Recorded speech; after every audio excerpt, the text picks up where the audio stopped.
Hey everyone, welcome along this week. We find ourselves in Cormier to the south of the Dales, the feudal kingdom of Cormier, an Arthurian kingdom that lost its king about 2 years ago and has been plunged into chaos ever since. The throne should have been ascended by an infant, the 2-year-old Azun V, but unfortunately the boy disappeared before his coronation, and thus this interregnum period has been extended. And it's the longest interregnum in Cormier's recent history and maybe in its entire history.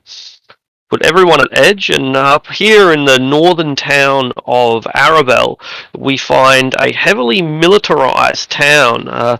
Some 2,000 professional soldiers have been supplemented by perhaps another 7 or 8,000 conscripts brought in from the fields and the farms or all around the countryside. And they have fallen under the unusually tyrannical hand of the Lady Lord Morwen of Arabelle. She is a paladin. She has a long history of noble, just, and righteous services. A bit of a questor in her own day when she was younger. Someone who performed heroic tasks, but they were a long time ago, and now she stands in front of a militarized town who have assembled an enormous force, ostensibly to combat the many evils that are out there, and it's not without precedent. Or perhaps it's unfortunately without precedent, because Arabelle was destroyed only some 4 years ago, maybe less, maybe 2 or 3 years ago. It's a pretty recent destruction. So much of Arabelle is still being rebuilt, years after the Goblin Wars. And in the end, the town was lost. It had to be abandoned, so it's been reclaimed and rebuilt. But perhaps if Arabelle had have had an army of this size when it needed one, we wouldn't have to be rebuilding at all. Anyway, we return now to the negotiating table, where our own Lady Eleanor is talking quite genially with the Lady Lord Morwen. She's dressed completely in battle gear, and the most notable object that she carries is not it is a weapon, but it's not a weapon. It's a big scepter, this big ornate scepter that's encrusted with ancient runes of a Netherese design, and this weapon could very well be used as a mace, a big heavy flanged mace. You could see that it would probably split skulls, but given that it's made of precious metals and adorned with jewels, it's quite clearly meant to be a symbol of office rather than a weapon. So, as mentioned, it could double as both. We have been negotiating for some time. Would you like to call a recess, or are you happy to continue to learn more in front of this grand army? Well, I imagine we've probably just been making small talk until this point. So I'll bring up her fancy mace. Would I know from looking at it that those are Netherese runes all over it? Make a Arcana or a history check or something. It has mystical ruins. They're kind of generic because Netherese magic is these days generic. It's like the way Latin influences Western culture. 12. And they have guidance on it since my bird was never off of their shoulder from when they went to the thing. Probably not, because you wouldn't know to cast the spell. Like, there's no reason why you'd just suddenly cast guidance while she's trying to recall a fact. You'd recognize them as Netherese runes again, and I don't like to use real-world analogies, but in the same way as we might recognize Roman numerals, to us they're letters, and vice versa. So what might be a modern letter could have been a rune in the days of Netheril. But it's a grand scepter style mace of a particular style, and much as we might recognize Egyptian death masks or scepters, then so too can can you recognize a Netherese treasure? I'll point it out and say, that's quite extravagant scepter you have there. Where did you happen to obtain it? It was a gift, she says. It was a gift from a recent arrival, a designate that had tried to understand the political situation to a greater degree here. See, who might this person be? A foreign dignitary. They came from across the other side of the desert. Um,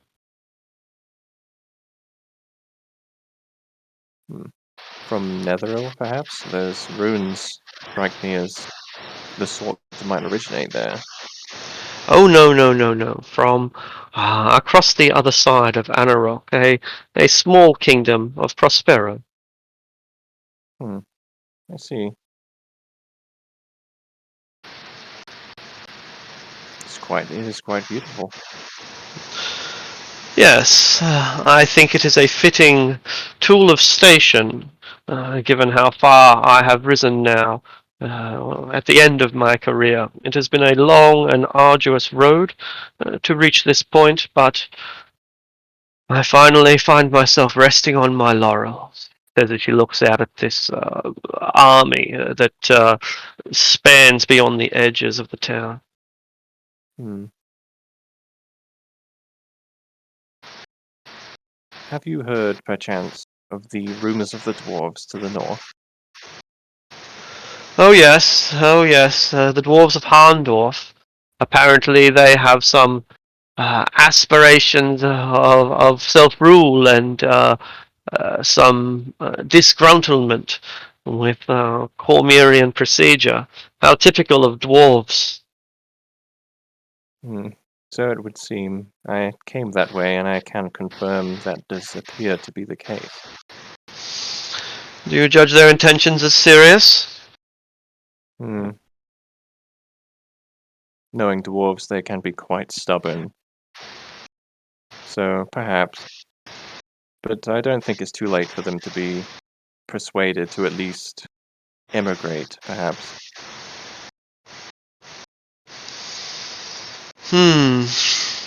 Yes, perhaps that is fitting. Send the dwarves into exile.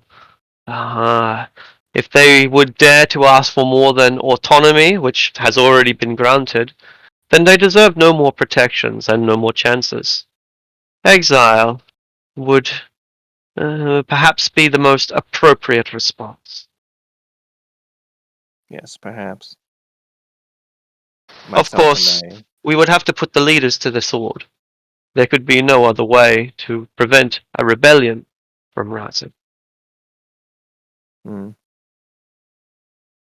Would such an act be necessary? My companions and I are planning to return that way very soon, and we're hoping that we can convince them to leave the lands peacefully. Dwarves have long grudges, longer than their beards.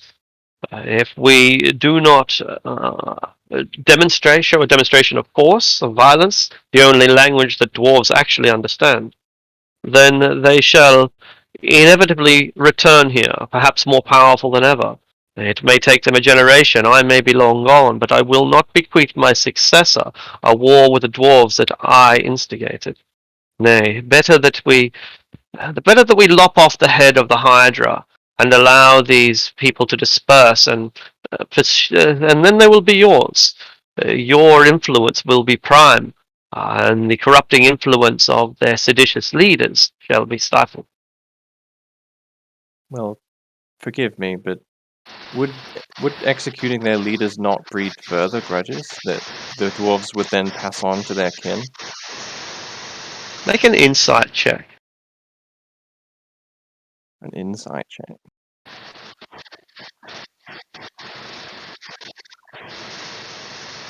That is awful. It's really early in the session, but I feel like this is important. This is an important check, so I'm gonna re-roll it. Alright. 15.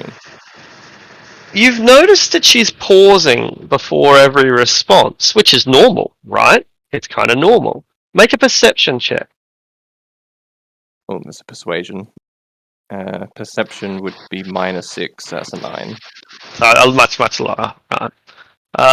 So you notice that she pauses before answering each question, and she tilts her head always to the left and looks off into the distance or somewhere down on the stage or into the crowd or something, and then turns her head back to answer you.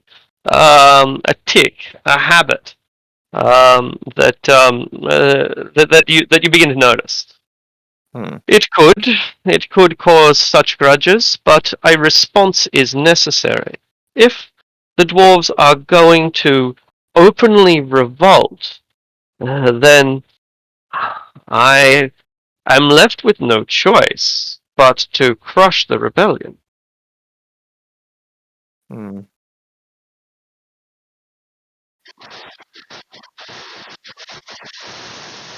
Sure, you can also make the insight and perception checks.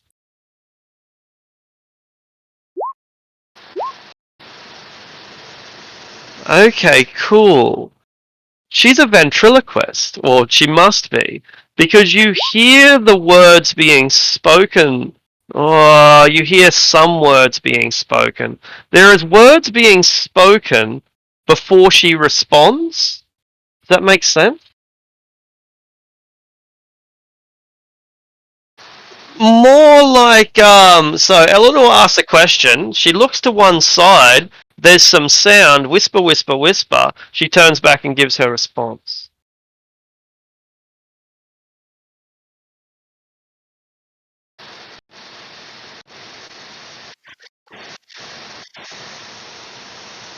Hmm.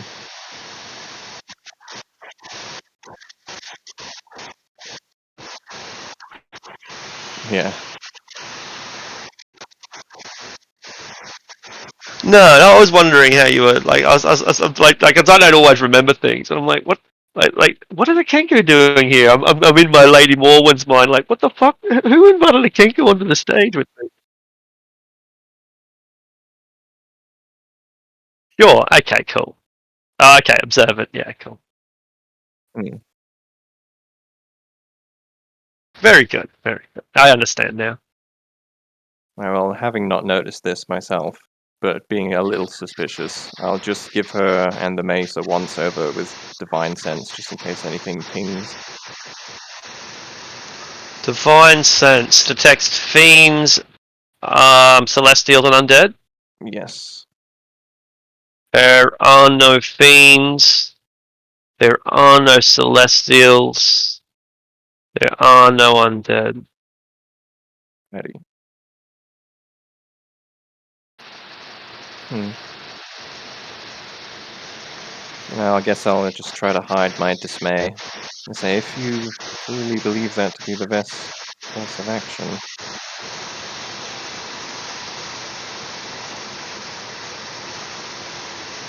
What are you doing? Me? Are you attempting to see my soul?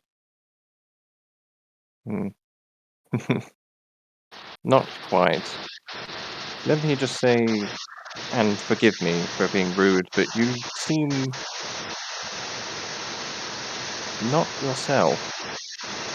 It has been a And long time since I last met you, yes, but just something not quite right. Again, forgive me. But you had the mind of a child then. And you are seeing things with a different perspective now.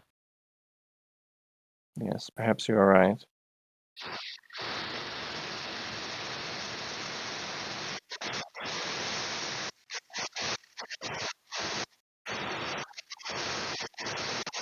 That'll take. You'll have to do that tonight, of course, but you can.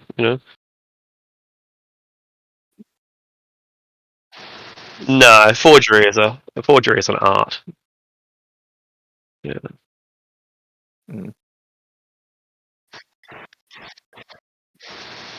It's not that easy though. Like, I mean, if you want to write a note, writing it, that's not forgery. That's like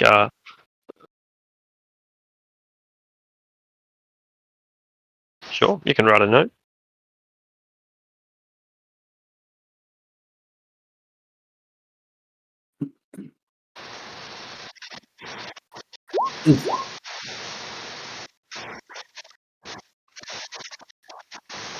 Alright, well, there's no way you're getting within 30 feet of her. No way. Is, No way in the world. is Eleanor the only one in there, or are we all around the table, or how is this? I don't know. I think it's just Eleanor, yeah. Like, I don't know any reason why anyone else would have been let up here in the first place. And I don't think we've made a case to be let up there. Not a chance. Other than the emissary from the dwarves, I don't understand. Like, I don't think we should. I think we should probably just let this play out between Lady Eleanor. Sure. Or is it just fucking off with Smith? I guess I'll chat idly a little more, and I don't think there's anything else noteworthy that I need to bring up. So I'll eventually stand and politely excuse myself. Alright. Yeah, and you are dismissed. Right. I'll return to the party. Well, that was an interesting conversation.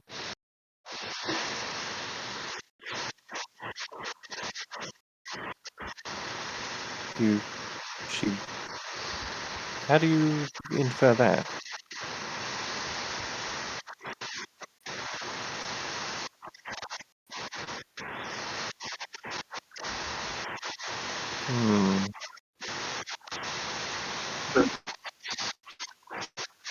It is. It was a gift given to her. You believe that... No, it couldn't be. The mace is somehow influencing her?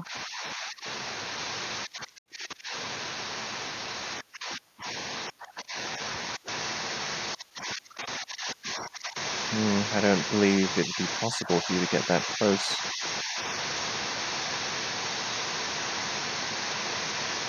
If you are correct and she's being influenced by this mace, then could be rallying this army for a terrible purpose. She already demonstrated some uncharacteristic bloodlust. I mentioned the dwarves to her, and she insisted that the leaders be executed.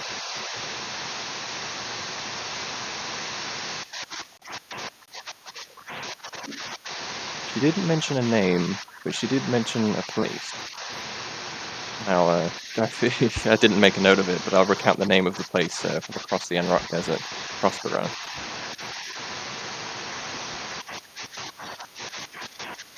Absolutely. I gave it a shot. 10. Never heard of such a place, and nor have you.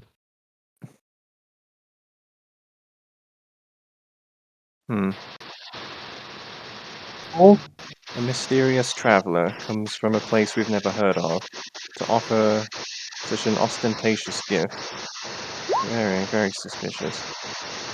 Wow, And Sildarin? Nor have you.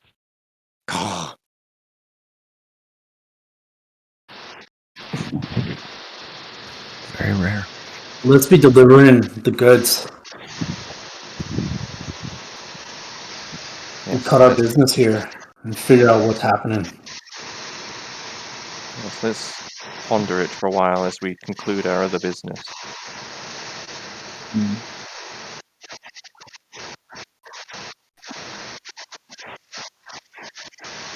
Yeah. Can they give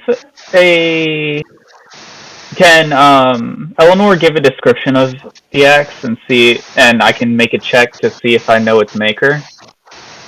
It's a scepter, but yeah, absolutely. Okay. I'll describe it, and I think if you look, squint, you should be able to see it in her hands, from where you are. I could also have my bird. Is she within 120 feet? You can get within 120 feet, that's right. Naturally, you are you draw attention wherever you go, but all the same, as long as you can get within 120 feet, that's not impossible. I want to have my bird just fly up to a rafter or something, or a view from the window and have like a more descriptive thing on it. All right. Is that a history check? Yeah, history is probably the right way to go.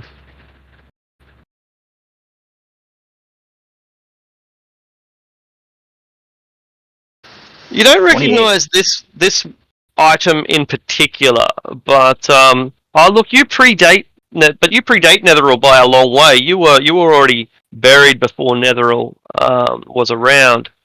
I So have been you would, studying the yeah. crafting techniques of the era, though, everywhere I Good go. point. Like, even here, I was saying I was at the forge.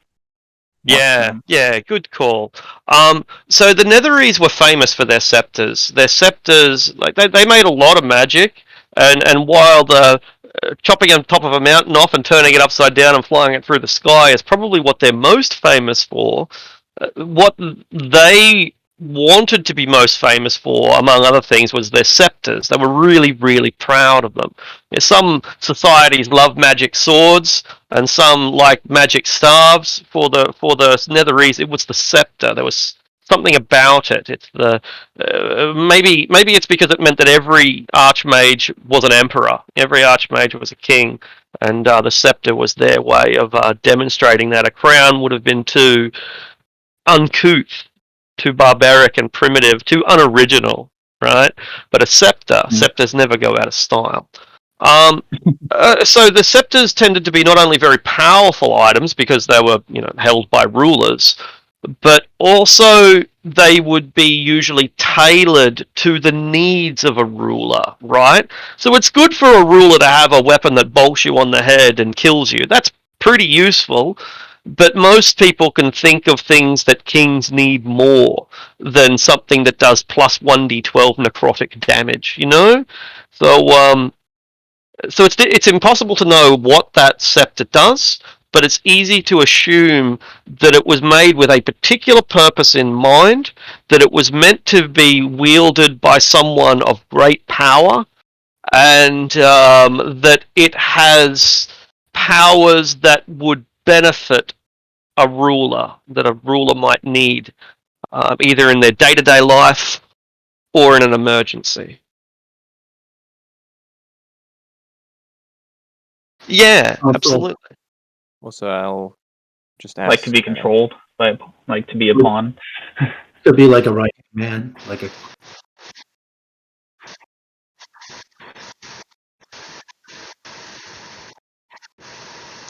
That could be the part where she's like waiting to give an answer thing, yeah. I agree. Should we be with delivering? No.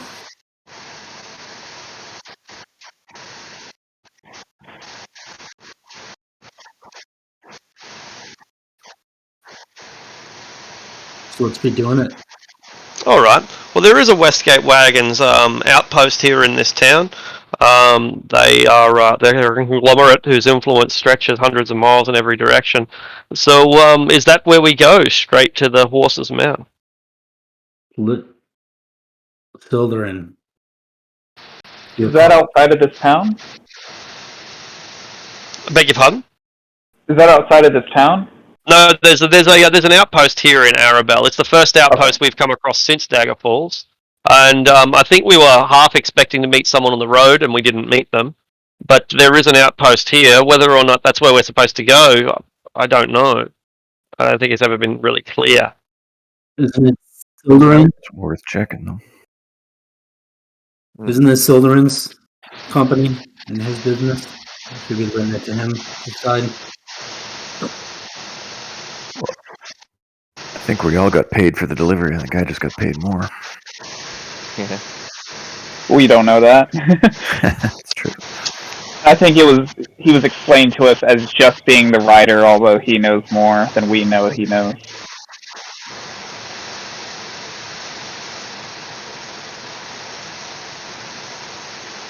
Yeah, I think collectively we probably need to pay them a visit at some point. All right. Well, the Westgate Wagons here is a big warehouse. It's one oversized barn. Doesn't have any internal walls except for a small segregated area that is for the office and perhaps where they keep the files and maybe the money and so on.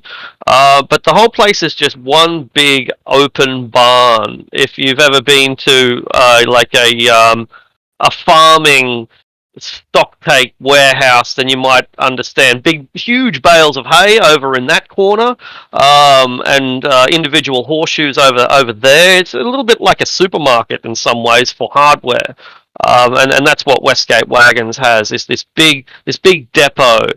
Where they sell everything in the player's handbook and then a whole bunch of things besides it. Hmm. Big place, Bunnings for the Australians, if we have any.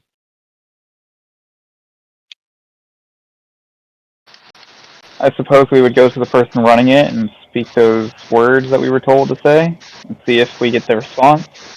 Which words? Eric? Yeah.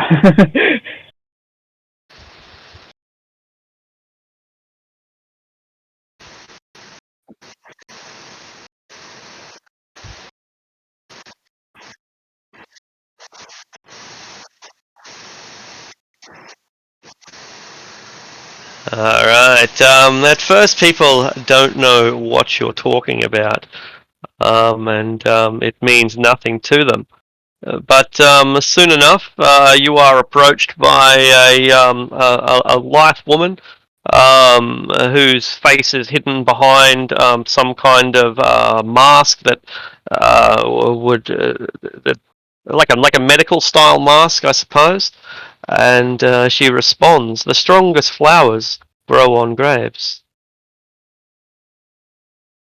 But she's dressed in business attire. As part of the image that she's depicted there, and she has a utility knife at her belt, which might be useful in the in cutting ropes and opening crates and things like that.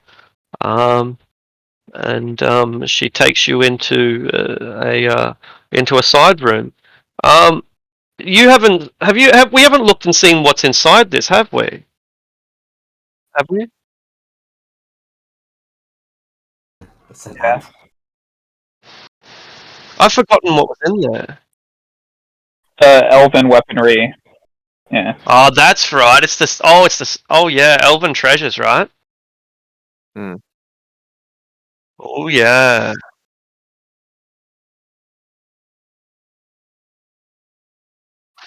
Right. Yeah. So a crate of. So yeah. So she will check to see that that it hasn't been tampered with. That the seals are still in place, and they are, right? Because we only sent an ant in there. We didn't open it up. So Mhm. she's happy that she inspects that nobody's interfered with it. For all she knows, you've got X-ray vision and you have looked inside it, but you didn't. You've done nothing that she can detect, and that's good enough for her. Um, I think the fee was 1,000 gold pieces. Can't remember. All right. Well, she will give over the money.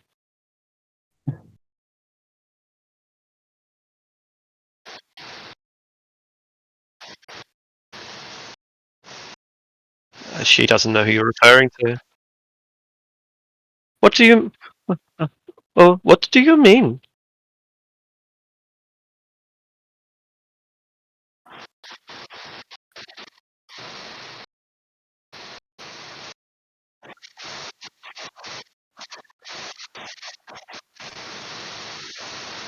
In Arabelle,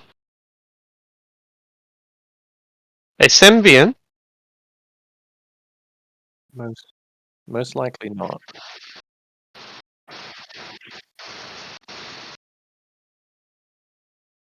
I do not know any Prospero. Supposedly it is on the other side of the Anarok Desert.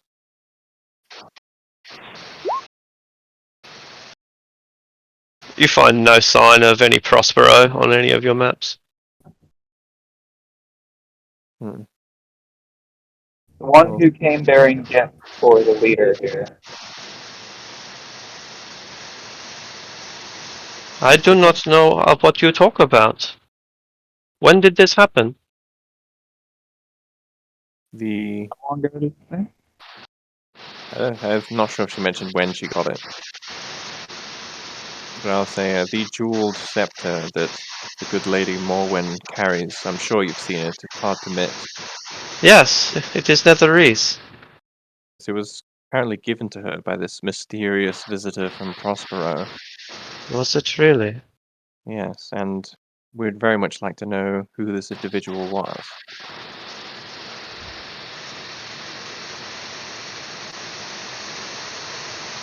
I don't So would suppose you I. have any information regarding them? No, no, I am embarrassed to admit that you are the first to bring this to my attention. It has happened underneath my nose.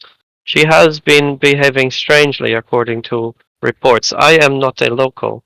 I come from a very faraway land, further than on the Sword Coast. I am quite new here, but it's from my understanding is that she has not been behaving normally. She has been uh, much more warlike and less tolerant and tyrannical than anyone remembers. Hmm.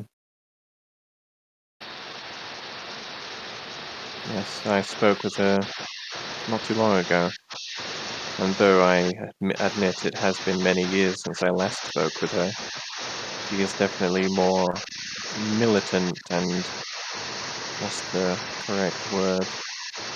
Cold, frigid, and seemingly without emotion. It seems that they all are. The nobility, I mean. Every leader in Cormyr and in Sembir has been put on edge and on a war footing. What about in the Dales? Hmm. In the Dales. There's only one noble in particular we've spoken with in the Dales, and that would be Lord Randalmorn. He seems a fellow of good character. What should be known about Yes. Vaughn? Count Vaughn. Count Vaughn is a aspirational rebel. He has no love for the Eskir dynasty. He would like to see something overthrow them, obviously with himself rising within their place. He is working with Sembia. What about the Traitor then. Zentarum? They were sending quite a hefty armament to fund his army. The Zentarum have a long history of working with Sembia, but they also have history of fighting with them. I believe that it is complicated, but one must not always see Sembir as one sees Cormyr. Cormyr is by nature a single nation, but it is fracturing, and now there are factions. Sembia is a nation made up of factions that may be solidifying. You know why the dwarves have left Cormyr? No, I think they are fools for trying.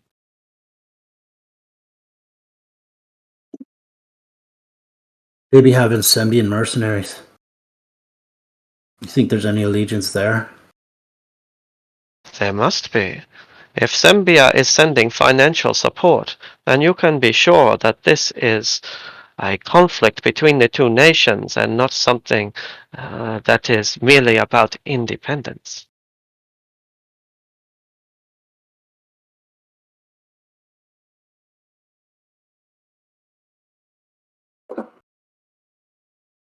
No, but we did hear someone say that there was a red wizard there.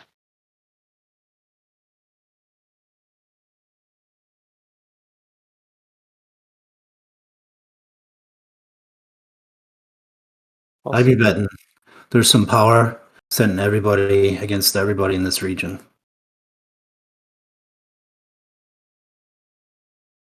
I have not seen a red wizard here, no. And I feel that you might be onto something, she says to Moog. There is growing amounts of tension for little reason. The disappearance of the King of Cormyr is a very valid reason, but it is not justification for neighbors turning against neighbors so readily. Who's Vaughn's strongest ally in Cormyria? His allies in Cormyr. Perhaps his strongest ally would be Jesna the Seeker. They are not formally aligned as far as I am aware, but they are both seditionists. Both of them wish to see the end of Boreskir reign. Though I believe that Jesna the Seeker, the leader of the War Wizards, the former leader of the War Wizards, has instead aspirations of a republic. He wishes to dismantle monarchy altogether, and I do not believe that Count Vaughan would find that very appealing.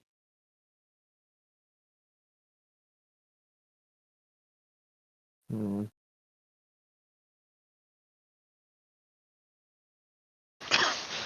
It is not a simple two-way struggle between the crown and the Sembians. It is more complex than that.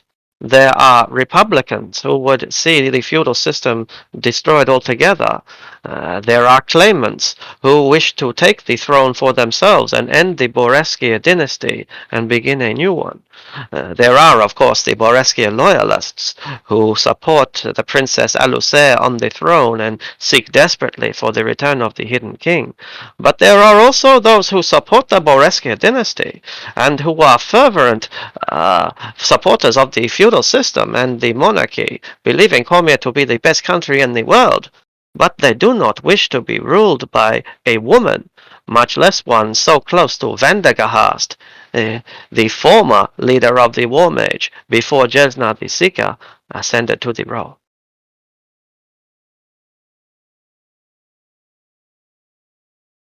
Very complicated.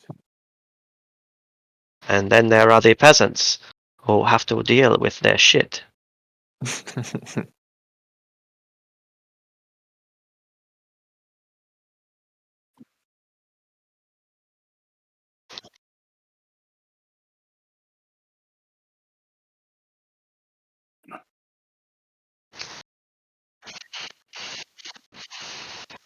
You can buy pearls quite easily. Their price is probably pretty high, though, maybe 50% higher than normal.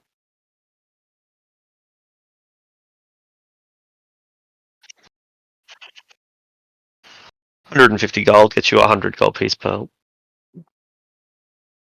If you'd be betting, who would you be betting is behind this?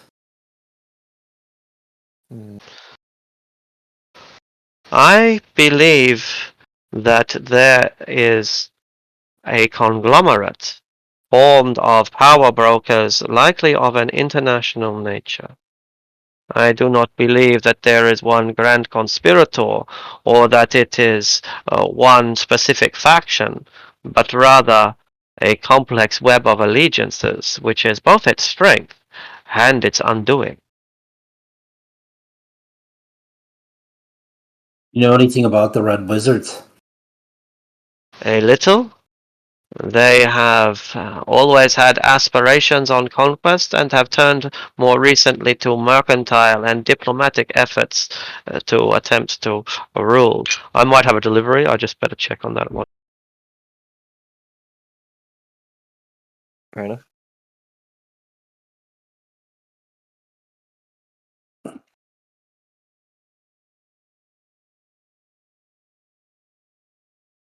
It's quite likely.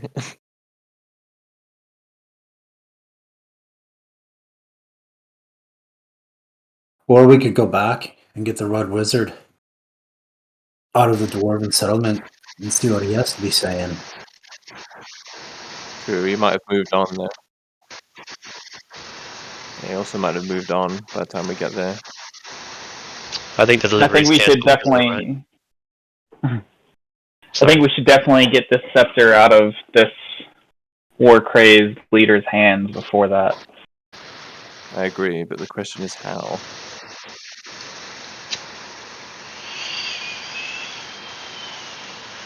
If she's been possessed by it, protection from evil and good would rid her of the possession effect for a while. But of course, she's not going to let me just walk up to her and cast a spell on her.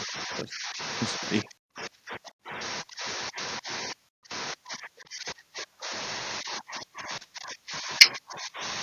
True, and that's much more difficult to undo.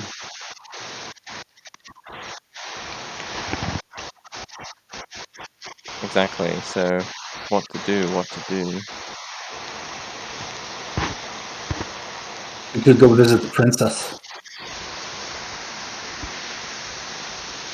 Could, but to what end? We get a bigger picture of what's happening here.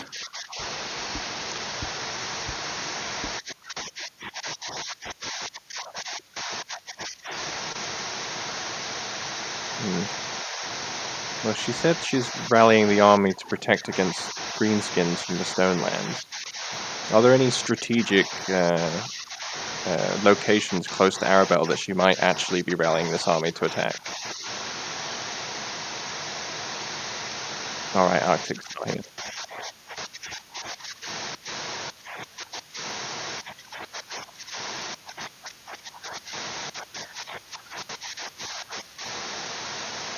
True. I'm just wondering whether she might have a different objective in mind with this army.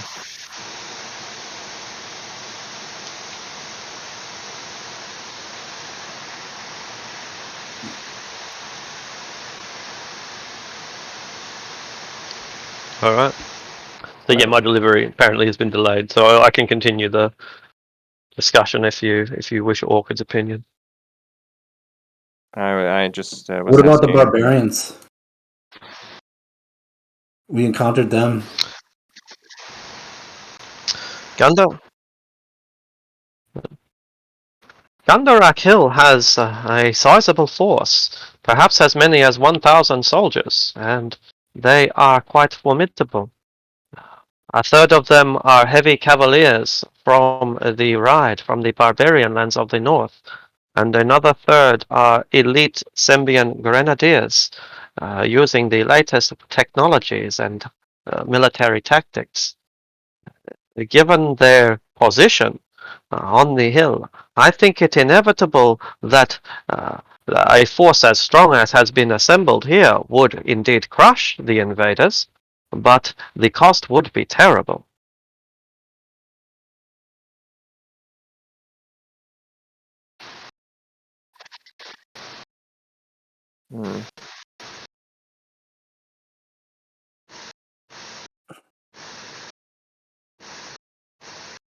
Just racking my brain for how we might deal with this situation.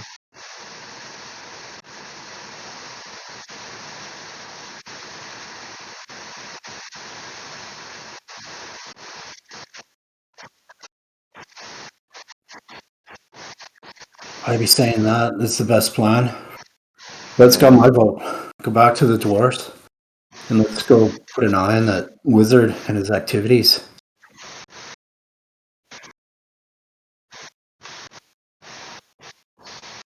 We're not sending the dwarves to the rabbit's lair. They're not going to go.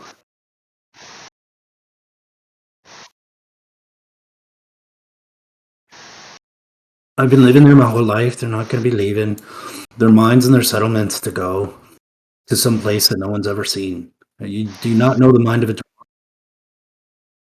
200 years ago. That was a much different time. Obviously, I haven't been doing much with dwarves.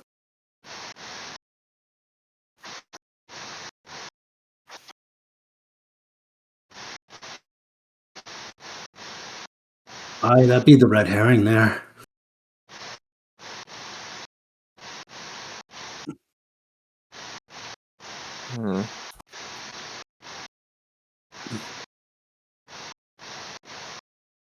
I think heading back up there and hoping that this red wizard character is the one we're looking for, is the best chance we've got. As much as I'd like to take that scepter away from her, I don't believe there's any logical or realistic way to do it.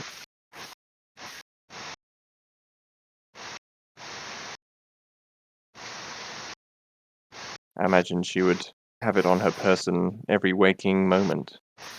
Perhaps every moment that isn't waking as well.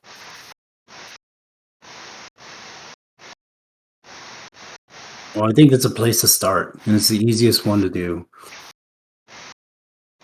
And it's a place where we trusted.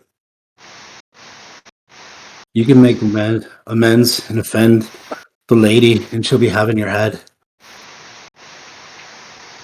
Yeah, I think returning north is the best that we can do.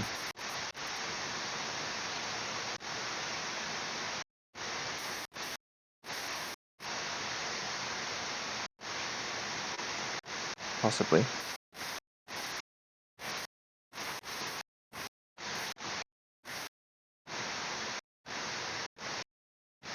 Are you propositioning Orchid? Yeah.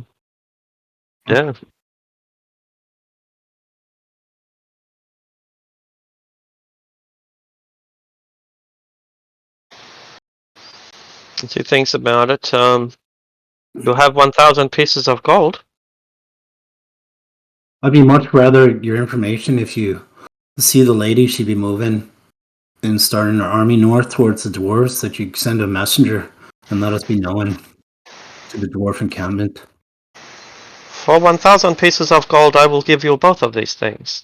The name of the ambassador, and also any information on troop movements or intentions. That'd be a deal in my book. Mm. I haven't put it in there yet. Just Yeah, want to pretty go. much. Easy come, easy go. As you do. All right. All So right, will we? take our caravan north then. All right. We are heading off without further ado. No need to stay another night here and wait for some unusual decree to come. You can depart on the same day that you arrived. Do we see the Zentar? Have the Zentarum soldiers already arrived at the town, or have they not yet? Their stuff's confiscated. We rode in with them. Okay. Yeah, we escorted them, and They've so been they're confiscated. What the hell with yeah. them now? They're under the lady's watch. Her bidding. Yeah. Yeah, so they're pretty upset, but maybe individual ones are causing problems, but those individual ones are soon dealt with really harshly by a military um, tribunal, or not even, but they're just basically they're just arrested by the military. If any of the individual Zentarum members kick up a stink. All right, so we're not staying here the extra night, even though we've only just arrived. Not even staying here one night. We're heading off. It makes sense to stay the night. Yeah, how long have we Does. been on the road? Pretty long. Yeah, it's probably a good idea to rest here. All right. All right. So do you have any particular type of tavern? Since Arabelle has a range of taverns, fancy or dives, one that have fights, or one where opium is served, brothels, places where none of this happened, and it's just a place to sleep. I know that I'd probably want a high class one, but that's just me. Yep.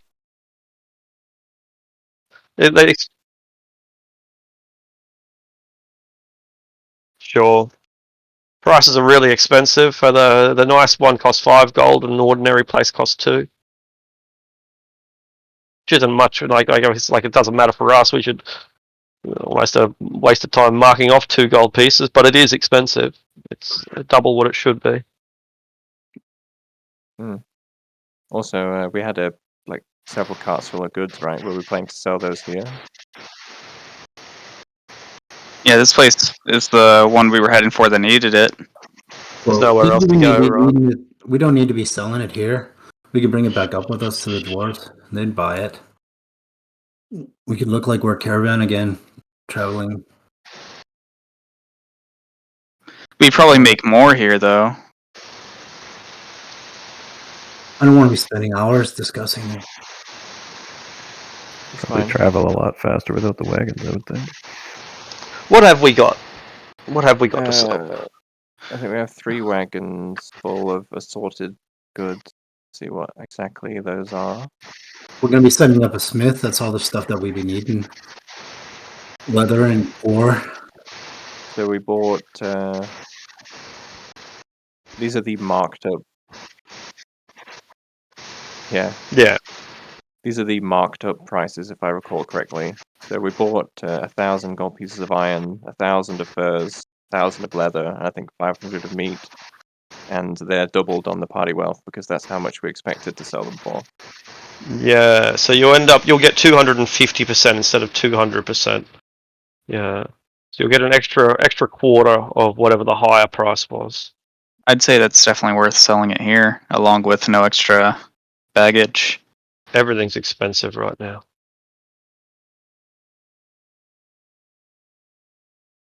Yeah. Are we looking for making a simple profit on pennies when we could be taking that to the supply of the dwarves and heading it to using it for Telemar?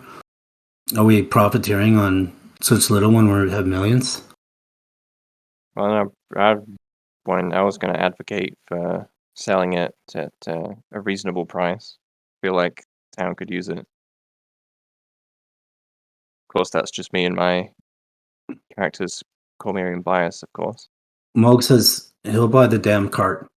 Let's just take it and I'll give you the money and the dwarves down. Let's not bother.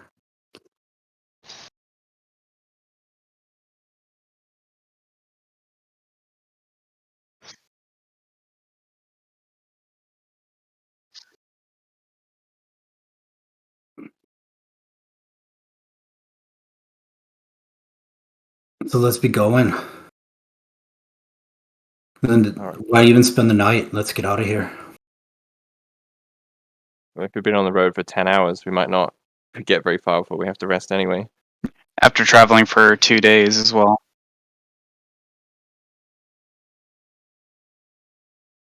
That's fine. All right. Days with the cart, the baggage train then. You guys can Alright. go. I'll be a gear guard. Alright. Moog, make a perception check.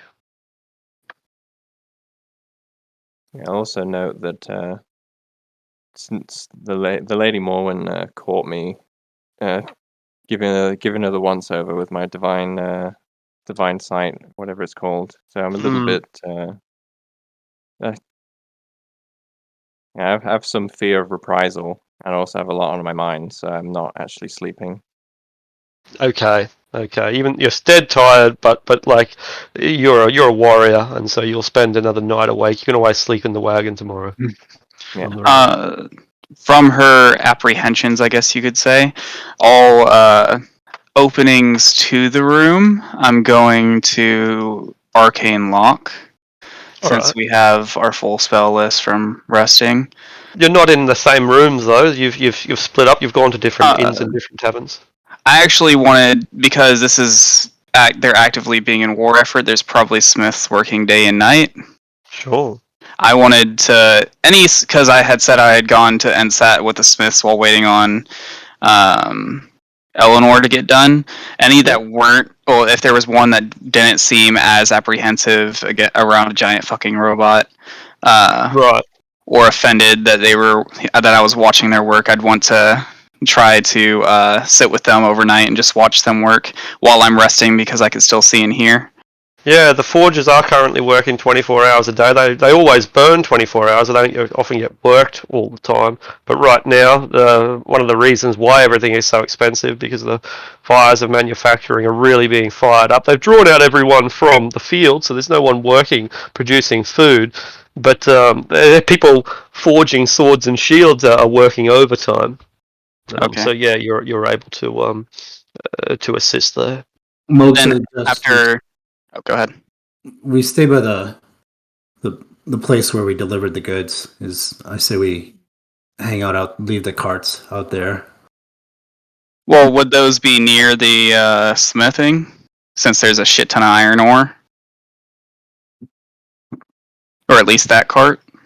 It could be. The industrial area is likely to be outside of town, as is the caravanning area.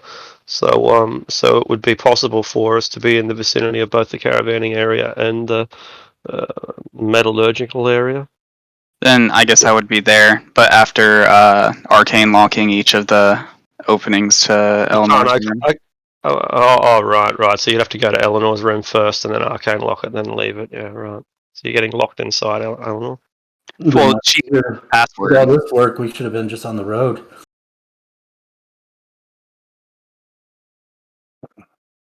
Anyway, Moog, while you're watching your carts, you'll find that you're not the only one who's watching them. There are a couple of halflings who pay an inordinate amount of attention to your wagons, and you basically catch them getting in under them and having a poke around and pushing up some of the panels on the underside of your wagons.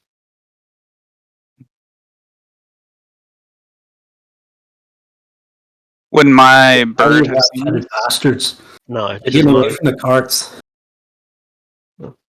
and they Yes. they try to scurry away. They're going to do just that. They're not very fast, but they immediately scamper away. That's the end of it. I'm not going to be chasing a bunch of halflings. All right.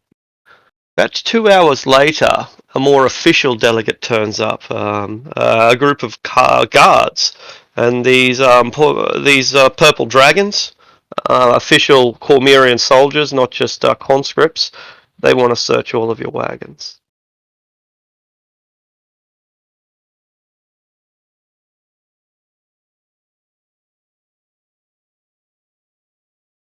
Fuck. It's not like we're transporting any illicit goods. Yeah, but those halflings could have planted something. Fuck. Yeah, it is true. I guess there's nothing I could do. Have your way, boys. All right. Make a oh, you've already made a perception check. If I made a perception check, did I see him sticking anything or just scouting it? Like that's the. No, I didn't notice anything.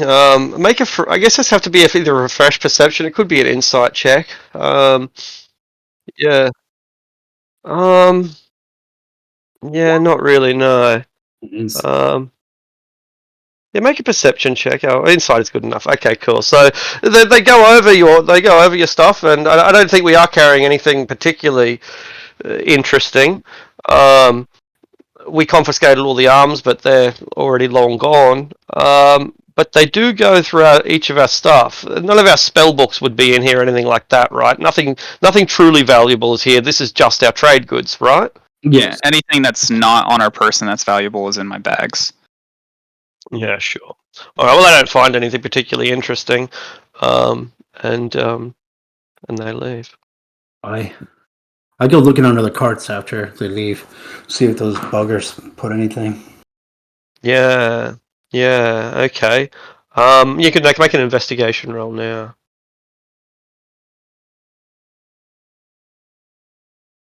Investigation.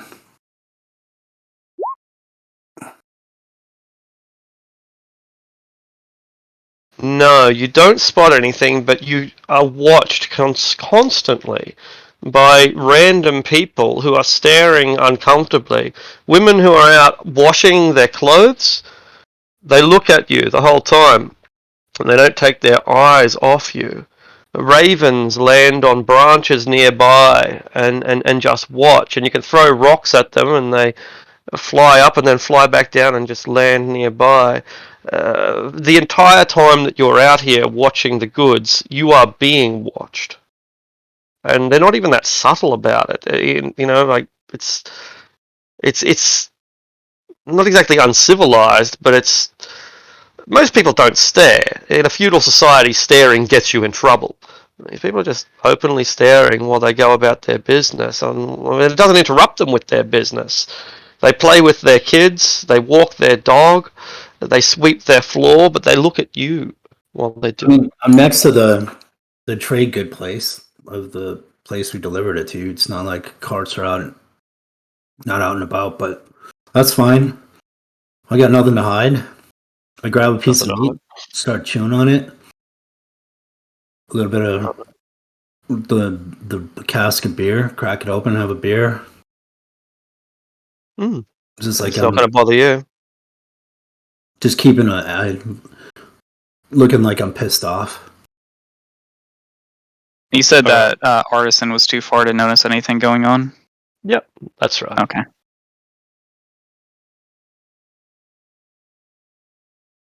I'm not. I mean, you guys can come check on me, but I'm not leaving the carts.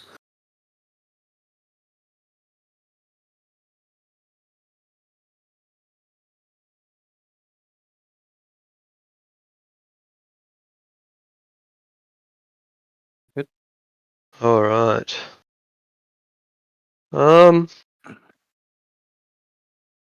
And I would say some flea-bitten hobbits. They'd be underneath, rat fucking the bottom of the carts. I scared them off.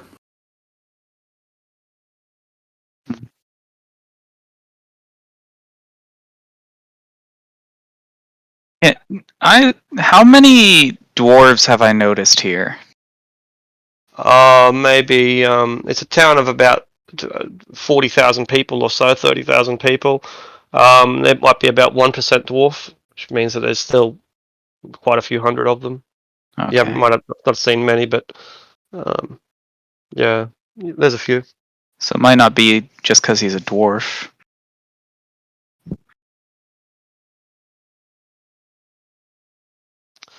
Finnick, what's the sort of thing that you think about idly? What's something that crosses your mind fairly commonly?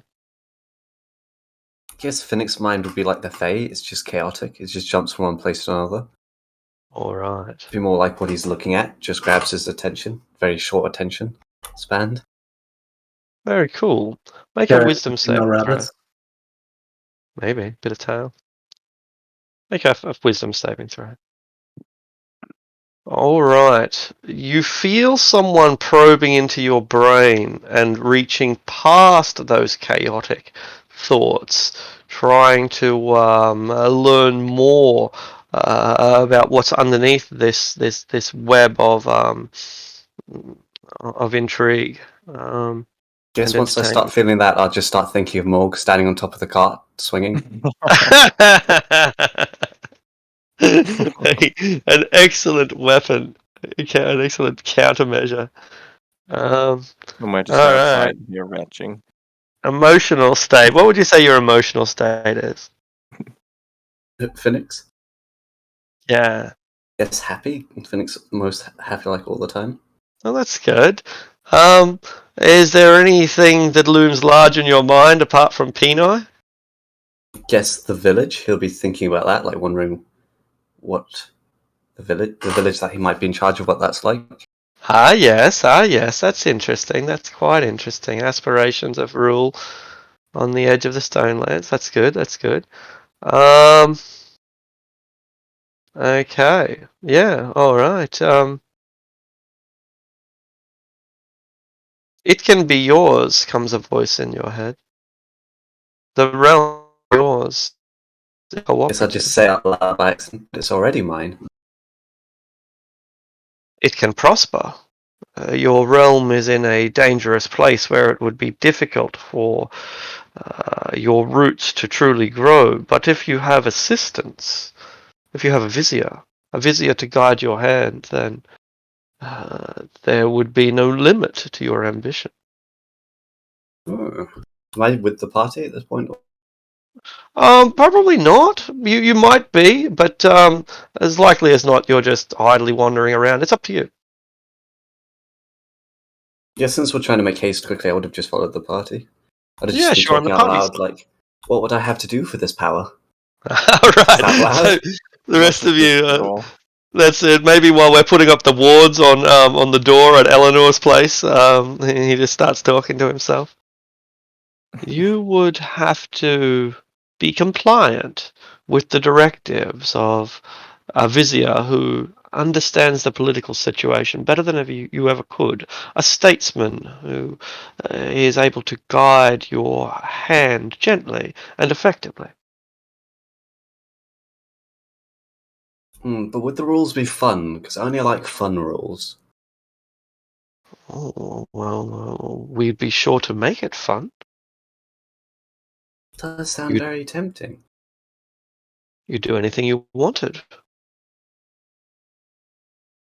Could bring the Fae here. Why would you want to do that? Because when the, when the rules of reality don't matter, that's when the world's at its most fun. Yes, we would bring the Fae here. We could even take you to the Fae. We are connected to the Fae ourselves. You might say that it is a part of us.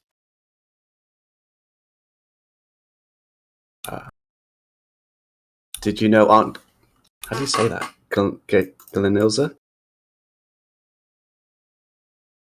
Jesna, yes, thank you. Just yes, But the power of the greatest wizard in Cormia is as an apprentice compared to the powers at our disposal. Okay. Yes, so how do I get started on this path to power? Well, be patient, be patient. But I shall give you my mark, and you shall know that it is that you are under our guidance. You're speaking all this out loud, aren't you? Yeah, just saying it out loud. I think at this point I'd say, Finnick, who are you talking to? Shh, I'm on a phone call.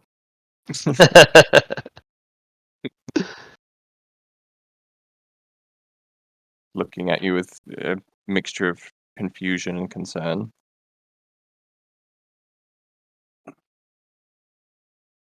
Guess I'll just be staring at the roof, because that's where I think it's coming from. Finnick? Gently poke his fluffy cheek. Guess I'll just look at Lady Eleanor. Who- I'm on a phone call with someone. What's up? Call with whom? I don't know. You don't know? What are you talking about? Stuff. I shall give you my mark. Separate yourself from the companions that I might reveal myself. They are not worthy to see me. Okay. Finnick doesn't know Mind Pack, so this will still be out loud. They're getting suspicious. I'm just gonna walk away. And just start walking way backwards. Start following you. Where do you think you're going? I'm just gonna go to my room and, sleep. You know what I Yeah. do all the time. Go to your room. That is a good choice. Everyone thinks Finnick's just losing his fucking mind. You're acting most suspicious, Finnick. Would my room be in this inn? Or is it... Yeah, maybe. It depends on if you want a fancy place or not. This place is 5 gold per night, and we got the money. Yeah, I'll take the fancy. My room's on the upper floor. I guess I'll just exit via the window and climb up the wall. Brilliant. Damn it. And you climb onto your own balcony and let yourself into your own room. Yeah. Uh, That's exactly what happened. If I've placed the wards on the openings, can he get through the window? I'm going to assume that you were allowing to not just members of the party through. Okay. And if not, then then they're not complete yet. All right. All right. So Finnick, you are in your room. Does anyone provide any further pursuit? I'll enter and start trying to head to his room, but I reckon he's got a minute or two before I get there. Yeah. Right. Yeah. That's right. I can have my bird go up. Yeah, that would work. Just once I go into the room, I'll close the door, and if there's curtains, close them. All right. It's all dark in here. Very good. This alliance is best made in the shadows. Oh, is it a spoopy alliance? It is a bold alliance. It will change the world, and you will be at the heart of it. Sounds good. Are you ready to receive the mark of the suzerain? First, are you with Bane? Because I don't like him. Oh no. Okay, Oh we're all no. good. Bane is a young god, foolish and obnoxious. You are aligning yourself to something much older and more potent. Okay. Does the side need to be secret? It should be. We should keep our allegiance between us until it becomes necessary to reveal. Okay, I guess I'll look for like a secret place, or just on the bottom of my paw or somewhere to like hide it. Very good. And as the spell is cast, the caster briefly becomes visible. Their invisibility spell having been compromised by the casting of the spell. She is shadowy in a literal sense. Her hair trails off and ends in wisp. Her eyes and her skin are dark, even though her skin is at once fair and also dark in the same way ash can be both white and black. Her clothing is all of impeccable make. It has the same kind of symbols and runes that can be of a similar variety to those that line the scepter, the Netherines runes. And this individual speaks with a soft, wispy voice, almost as if she's only semi-substantial, like part ghost, but also very real. She places an arcane mark underneath your paw, and it glows temporarily before then disappearing. And you now bear the mark of the suzerain. Just wants to see a quick appearance. Is like, did you go for a swim before you came here? No. Okay, you just look a bit.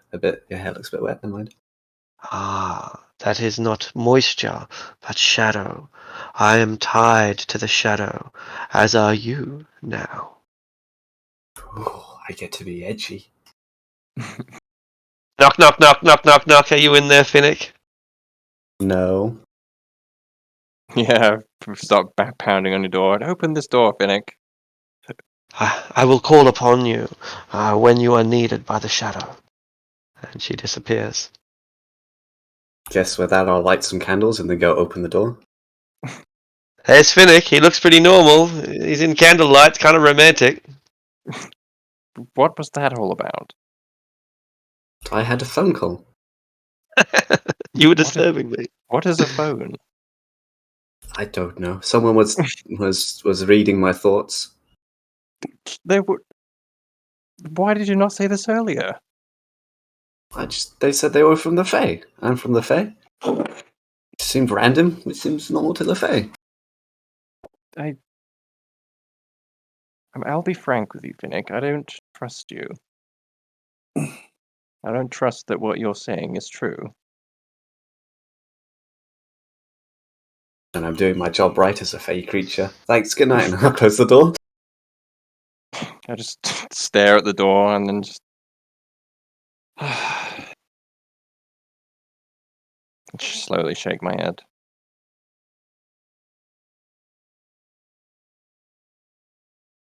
And return to the cart.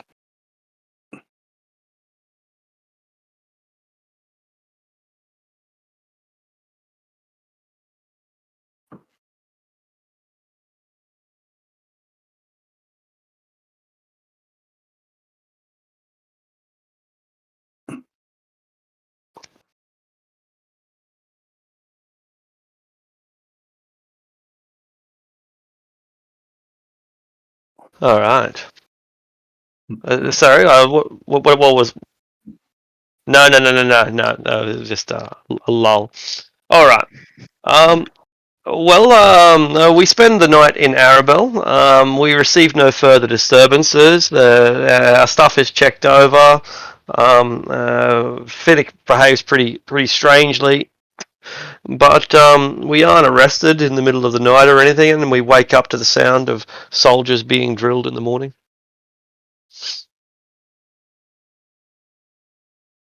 Right.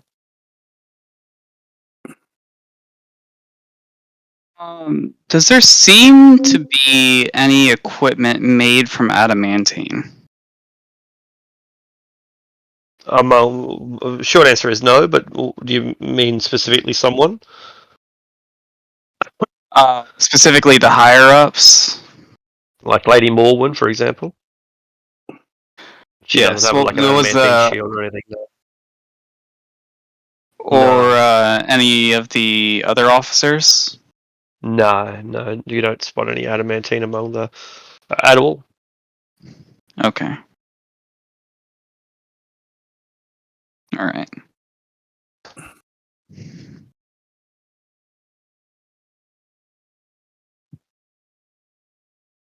It's the next day, and your caravan, such as it is ready to hit the road. Right.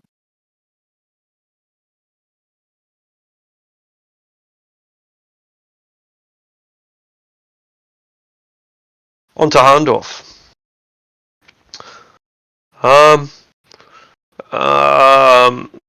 The lands are empty, as we know. There are very few farmers working the fields, very few hunters gathering the furs and the meat. Some of the soldiers are doing patrol drills out here, particularly what very limited amounts of cavalry they have. Probably less than 5% of their force is cavalry. So, and what they do have is used for scouting missions, for patrolling the roads, and so on.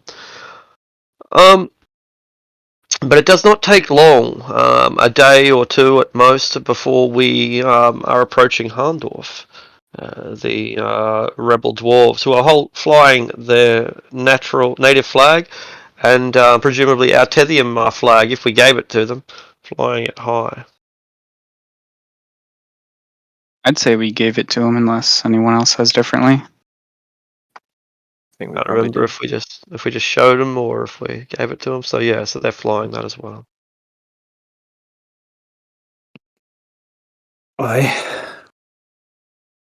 So we go. I think first order. Let's go to the place that they gave us. The little area that he said he would give us a place to do our business. Very well. Oh yeah. And set up shop there, and I think that would be first order of business, and then we can decide how best to find this wizard and shake him down. All right. I think the best thing we could do to start off is just ask one of your relatives if he's still in town or in camp. Well, my uncle is the head of the clan, so I could just go be speaking to him. But I could also go to the father, say, Dad, where be this red wizard? Is he I still? think it. Go ahead. Is that the plan? I think it would. Or I could go to the temple and start talking to the hammers. And the clerics. I think that going to your father first would cause less of a disturbance than directly going to the head.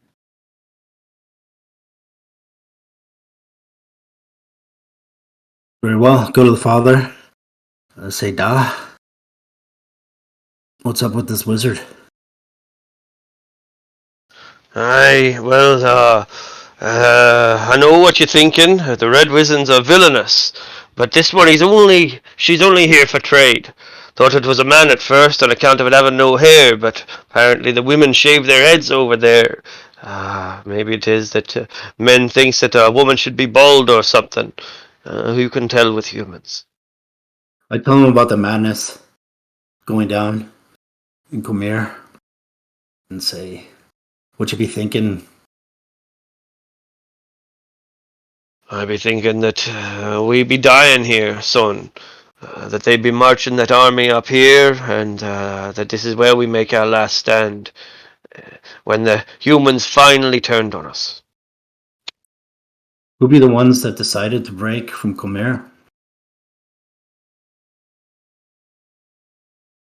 Aye, and an opportune time it is to do it too. But if the forces are really as big as you say they are, then we're going to be crushed. Quite simple. We might triumph if we can break their spirit, but the cost is going to be very high. And so it might be that this is where we die. But our die has been cast now, son, and you won't get the milk back in the bottle.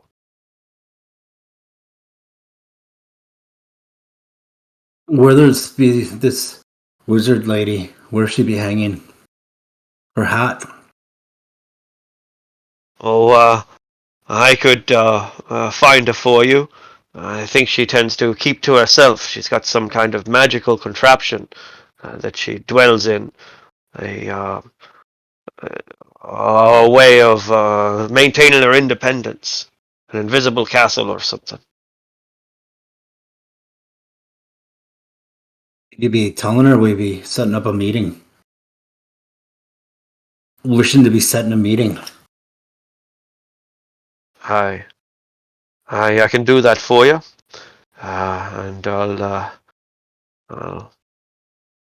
I think that you're going to get along with them. See, they want money, and I know that you've got no shortage of it. So perhaps you're made for each other. Well, then they could send her to our lair, where we be setting up shop and setting our forge, and telling her we're setting up a trade, and be asking to parlay about how we could be doing business. That I shall do for you, son. But be treating her with respect, as I know that you will do. For they're very antsy, them red wizards. And as they say, an attack on one is an attack on the whole nation.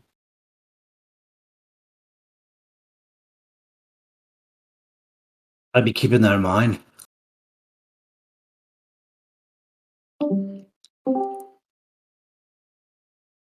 All right. So you organise this liaison, this rendezvous with the Red Wizard. Is there anything more to do in Harndorf, at least for the moment? No. We could I go try to. to. I mean, we could go talk to the guy raising our army and Yes, the absolutely. mercenaries.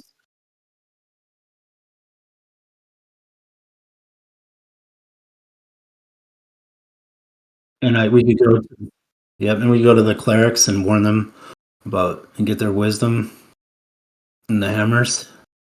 So whatever the party decides is the best. Yeah, sure. So there are some things that we can do here rather than just waiting for the wizard. Hmm.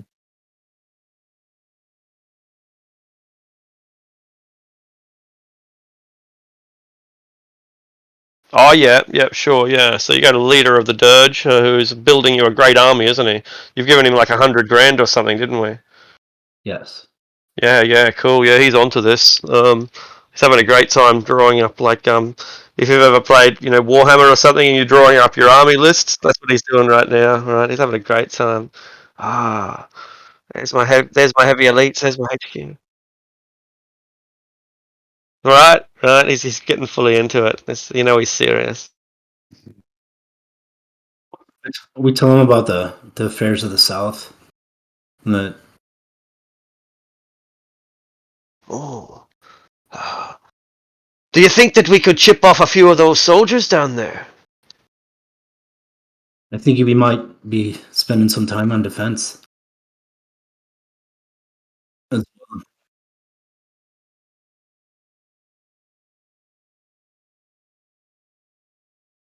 it'd be disgraceful if we fled from battle. I can't imagine that there's going to be a lot of popularity for that. You know the sort of people that we are, after all. It might not be so sensible to stand and fight, but you can be assured that there will be a lot of people who choose that all the same. What you be thinking about the Red Wizard? I think the Red Wizard. A lot of trouble. I think that they are potentially a great ally. I would not trust them, but you know that she has an extensive range of magical items that she is looking for buyers for. Things that she thinks will turn the tide of battle, fireballs and things like this. It could make a very big difference, particularly in defense.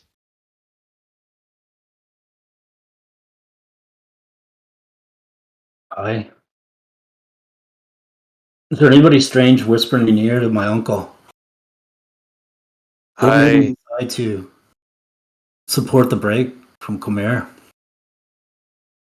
Oh, well, it could be. It could be.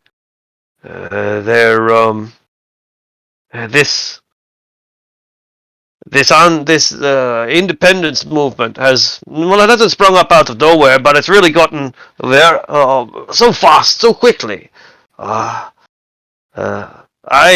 fast, so quickly. It wasn't a big problem for people not so long ago, but all of a sudden, in the last couple of years, the last couple of months, things have really been driven to the front. Now, I know the time is opportune. There's never been a better time, but it's going awfully fast. That I can assure you. Who's the one that brought the idea?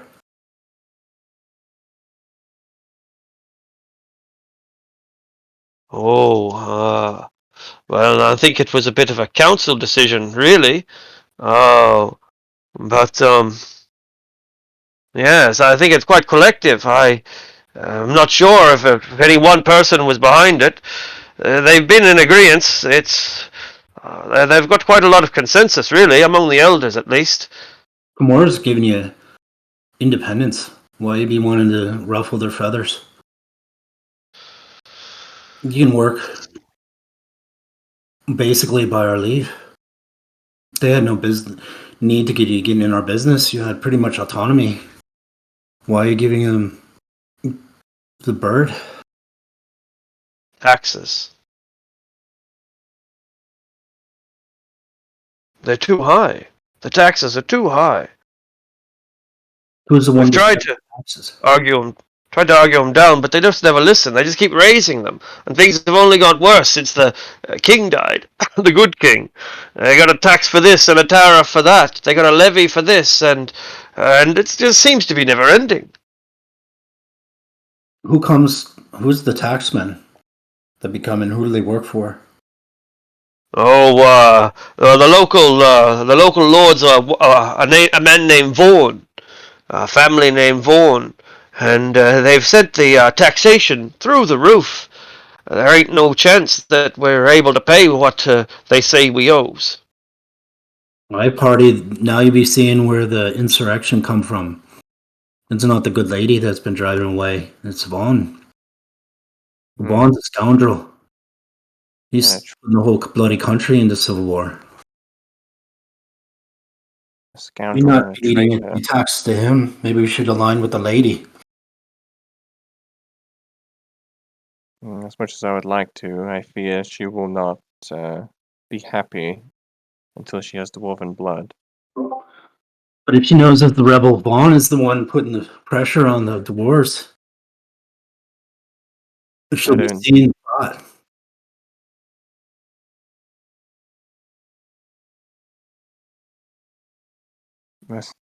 Yeah, it's out of character. We can assume that.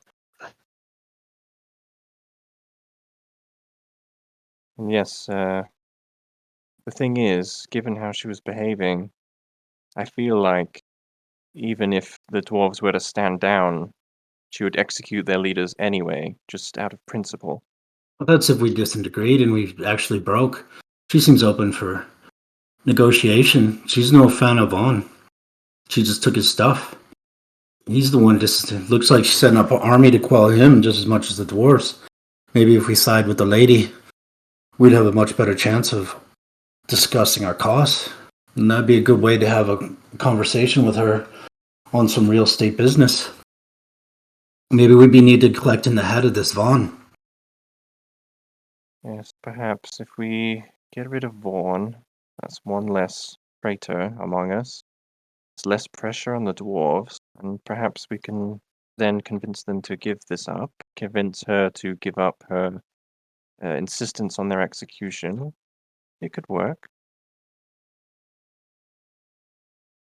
She hasn't been sending the Axeman to collect heads as of yet. There's still time. Maybe these red wizards might be our allies, like me pa say. Yes, possibly. Keep working on the army. We might have many uses for it. Tell the guy, and then it's up to the party where we go next, unless you guys have anything else to say to him.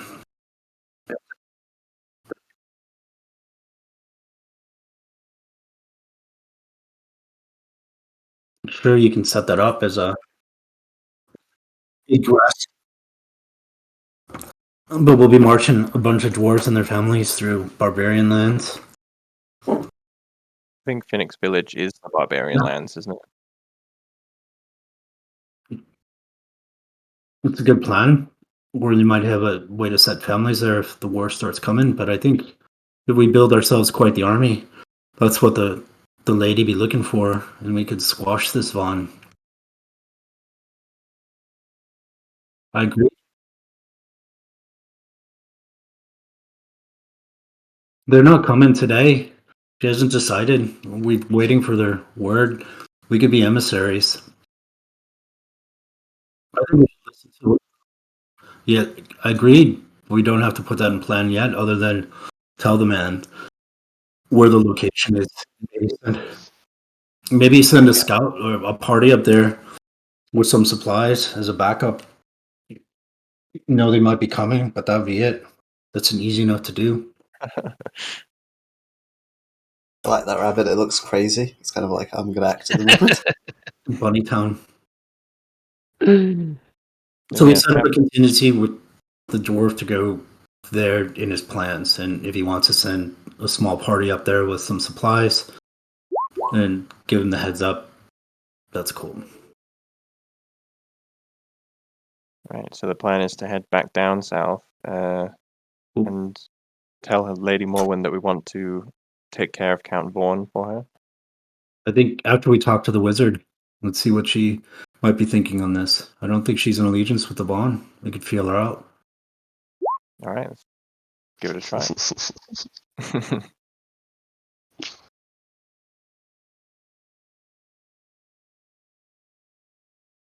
As we look for this wizard, I'll keep on my guard after. Wait, no, that wasn't a Thayan wizard, I think. I remember remembering that level 1 encounter in Dagger Falls. Ah, yeah, him. Yeah, yeah. Was he a red wizard? I No, can't he's not. remember. He wasn't playing. Ah, okay. No. Yeah, Yeah, that's him. I thought he was a red wizard. Never mind. Yeah. All right. So, is there anyone else? Sorry. Is there anyone else that we wanted to meet? Just the red wizard, we go back to our place. Just the Red Wizard. And after we get Very that, well. we can tell the leadership of the dwarves what we're doing and go down and talk to the lady as an emissary. Also offload the goods, because I believe we decided to sell them here instead.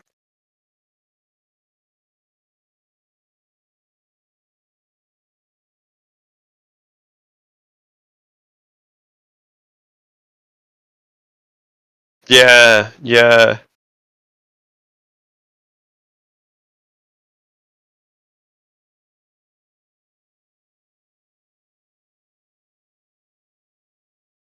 Yeah, I feel like I would know what the standard tax rate would be. Yeah.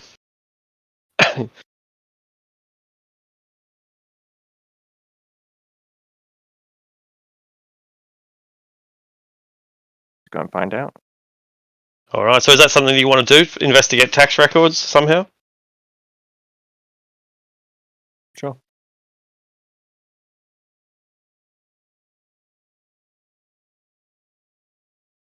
Because that's like real Dungeons and Dragons right there. Investigating tax records. But seriously, it's really important stuff. Like that's how they got Al Capone after all, right? Yeah. Also, Right. Anyway. That could be the last meeting is when we put it all together, then we know what to bring to the clan leader. Yeah. Yeah, so Oh, yeah. yeah, there you go. All Let the right. So be if the they keep diplomatic leadership. if they keep accurate records as well, we can see the time frame of this spike and see when it started, and that might correlate with something either now or down the line. sure. All right. So how do we go about acquiring these tax records? Well, why don't we wait to talk to the red lady, and then All we right. can go, we'll have all of our ducks in a row to talk to the clan leader, and we can present the plan. Fair enough. Very good. So instead of getting a visit from the Red Wizard, you get an invitation. It's an address within the relatively small locale of Harndorf, just outside of town in a desolate crag, probably half a mile to a mile away from the limits of the town, which isn't a very big town to begin with. So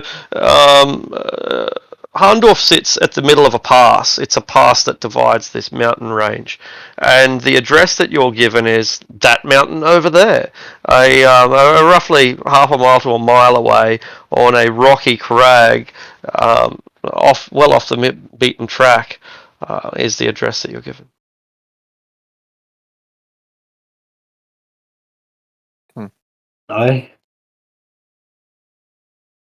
That's what my pa said. They'd be wizards, ain't they? Let's go. All right. And so you trudge through this rough territory. At least it's not raining. It doesn't rain so much down here in the south as it does in the Dales. And as you trudge over these rocky escarpments, a castle comes into view. It's a simple castle, a tower, really. But it's a tower that, Moog, you've never heard of before. It's like someone's built a new tower up in the mountains there. And it wasn't here last time you were here. I tell the party, this is strange. No idea how they crafted it this fast. You can. Yes.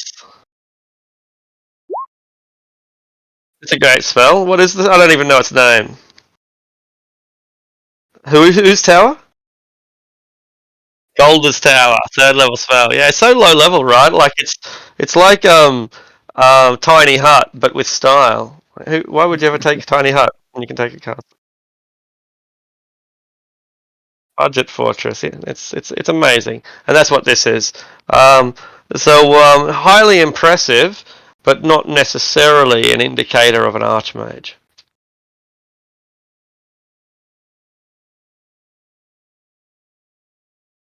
All right. How do we be getting in it? Let's be knocking. Play a wizard at some point. Specifically for that. Very good. I need to play a wizard. Specifically so I can do that. Yeah, just so I can shit out a castle. It's like you've introduced a voice modulator for your character. Yeah. What was it? Ah. Not sure why that is. Or you're really high. Huh. I did get hit on the head pretty hard. That could be the case. My forehead slammed into, shattered the windshield, but I didn't even get a bruise on my head. Didn't even get a bruise. Yeah, the whole new Not a knot. definition of hard-headed. Not even a knot, just a small on my forehead.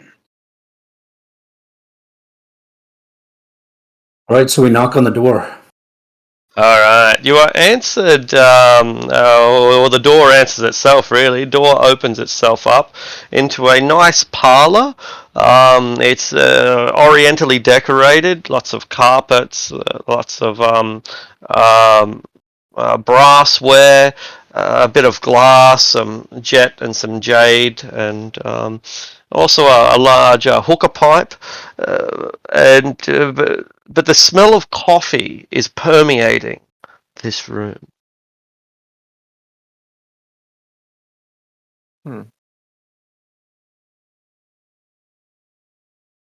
You may enter, says a woman with a high red collar, dressed all in red, who carries in one hand a tray of delicate cups, and in the other hand a kettle, a brass teapot. And rather than putting them on the table, she rests them on the air, and the air seems to take care of the rest. She just puts them, suspends them in nowhere, and they gently are lowered down onto the table by invisible hands. She gestures towards a series of couches, comfortable couches that can either be sat on or lounged upon, while she herself chooses a wooden stool. It keeps her back high and arched, while the rest of you lounge around, or assuming you take a seat.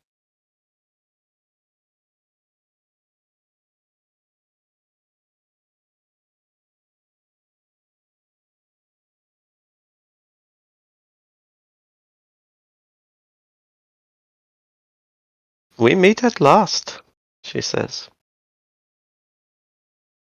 Aye. My pa has nothing but good things to say about you.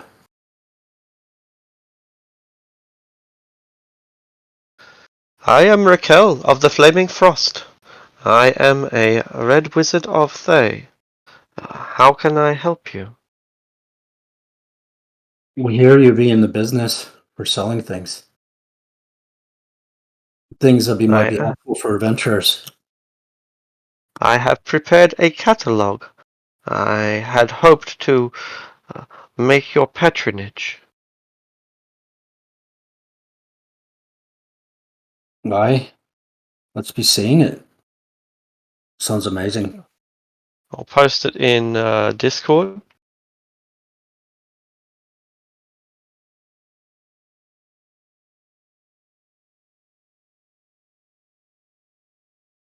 There is a Prospero on a different plane of existence, but no such place exists in Faerun.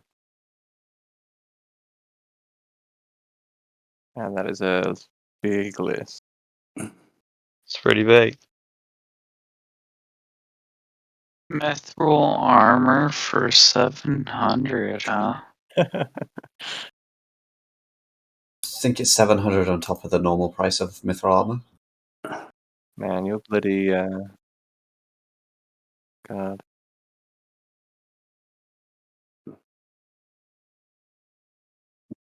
Can someone paste the list? Because I can't see. I've got doing this on my company computer and I can't see. It's blocked for some reason. Right. I'll try to, but it's enormous. Okay. What were you saying to Artisan, Eric?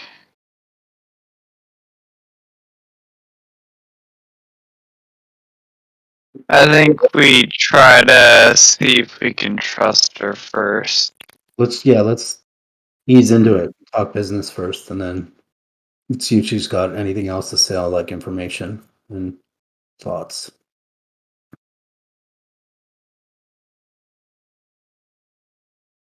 Yeah, messages over 2,000 characters. I'll try to post it in Roll20. That might accept it, but Discord won't. Yeah, I see it. Thank you. Cool.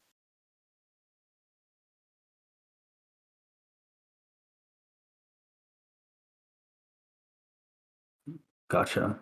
Thank you. Enormous.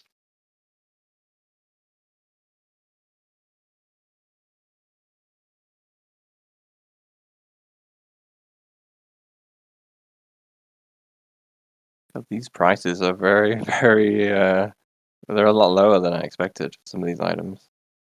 Mm. Red Wizard prices. I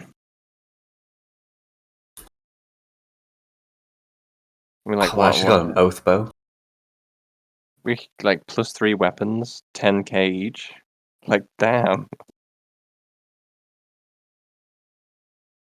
Cloak of Displacement for 60k should sell her the one we got. Does she accept adamantine? Yes. Yes, she will. Or She its accepted market adamantine. value. At half of its market value. Ah, I know there had to be a caveat.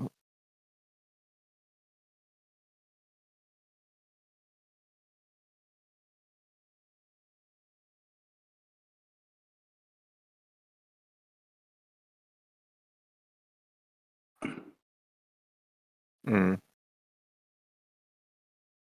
Darren's Instant Fortress. Hell yeah. Yeah.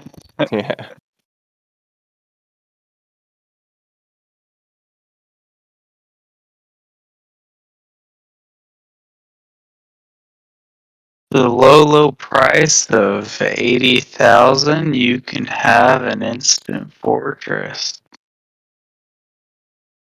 Do you guys see anything that would be helpful for detecting what's going on with the lady? Good question.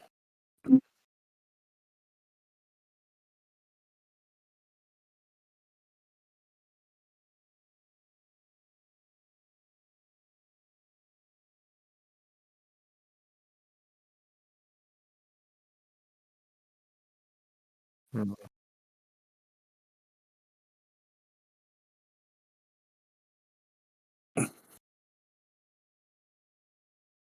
Probably right.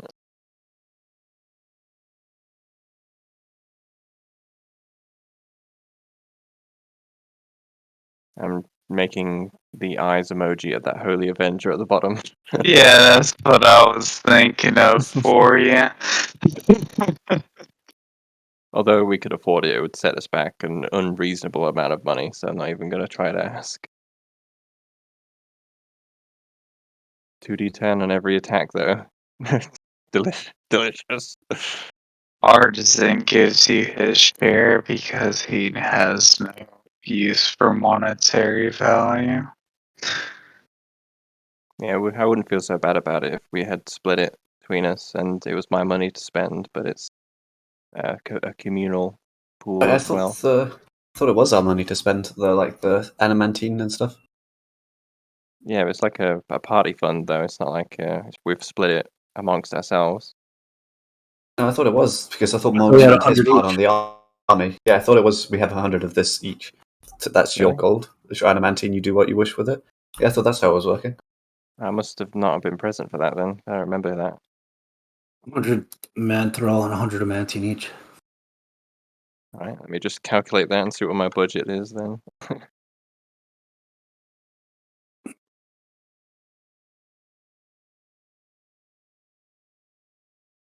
It's like 150,000. Yeah, not enough. So there's a lightsaber. A Sunblade.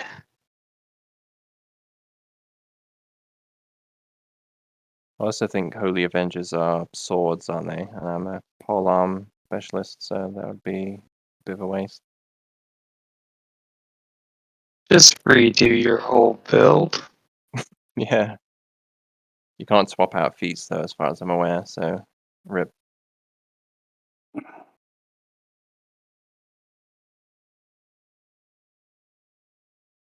There's that dwarfen plate you wanted, red leg, for 9,000. What is it? It's, Or 9,000 dwarven plate. I have dwarven plate. You do? Oh, yeah. Forget. You have, like, The king's armor.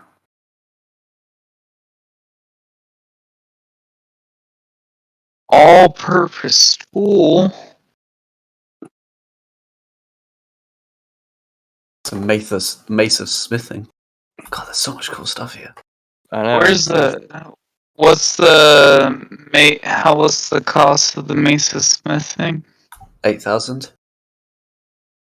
Smiting. Mace of smiting. Ah, smiling. I read it wrong because I'm a retard. My bad. I definitely want to get, cause make my rolls plus 15.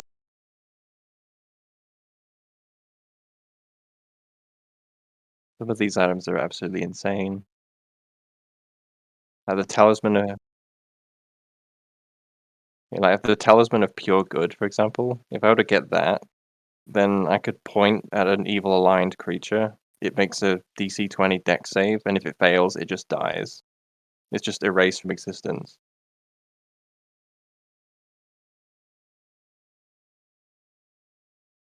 Absolutely Oberon, bonkers. if you claim allegiance to the dwarven fight, we'll go buy your stuff for you. Be hard for an elf to understand, but we got a war to be fighting.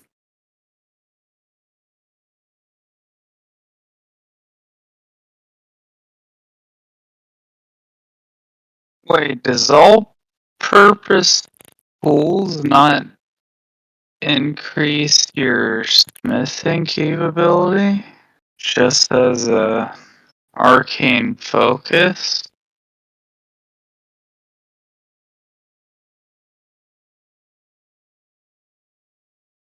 What was that? For all-purpose tools, they don't actually help with focus. I don't know. I haven't brought up their page. That's dumb.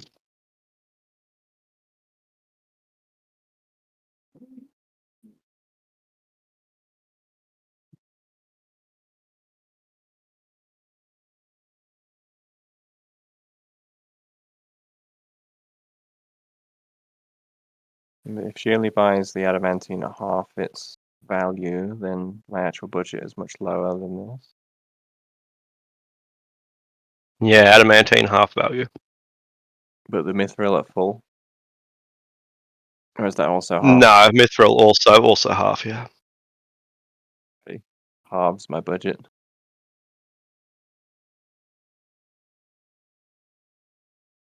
I'd be wanting an ivory goat.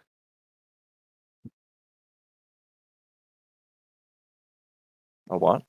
The ivory goat. What does that do? I throw it down and I have a goat large enough to ride like a horse.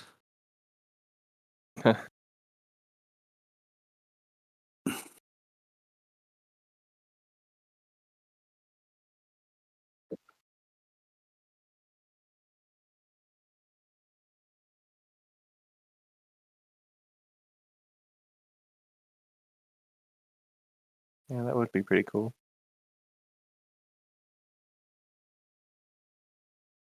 I've never had such an extensive list of magic items like available to look at, and actually it being within my means to actually get them. Alright, there's so many cool things that you can buy. Exactly. The Sunblade and the Holy Avenger are both swords. Sad.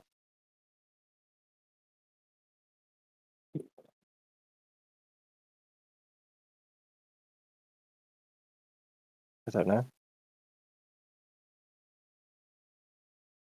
Wand of magic detection. I think so.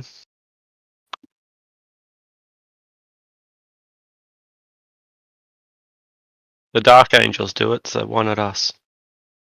Yeah. Rogovines.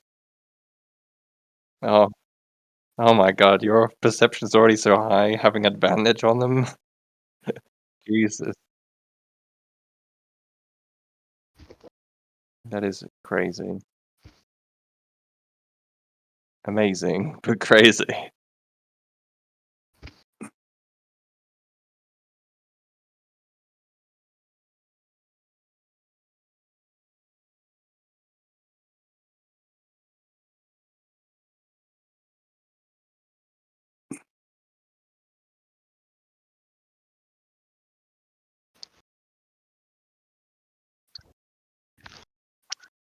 Half 1,500. of what we've claimed it is. Yeah. So. Yeah, so normally 1,500, we'll get 750. Sorry. Yeah, So, after conversion, 750 a pound. yeah. So taking 100 pounds of adamantine and 100 pounds of mithril, then halving them, about 100,000. Okay. I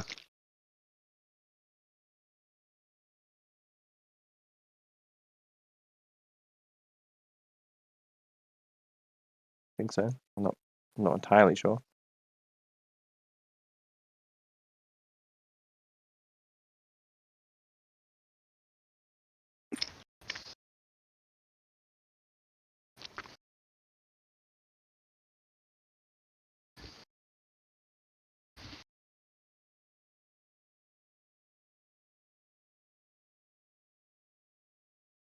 Sorry, I'm not paying attention, Carrick. I'm kind of like reading through all this like really cool shit. That's what I'm doing Ha! as well. Send me a message, actually, the maths is correct, and I'm like, what? I'm not even listening. We're all just Just too much cool stuff. drooling over these magic items. So, I found some really cool items. I think I'm never going to fail stealth again if I buy these items. so in the description of all-purpose tool, it doesn't give you any boost. It gives you a boost to crafting Arctic. If it doesn't say it does, then it doesn't. Okay.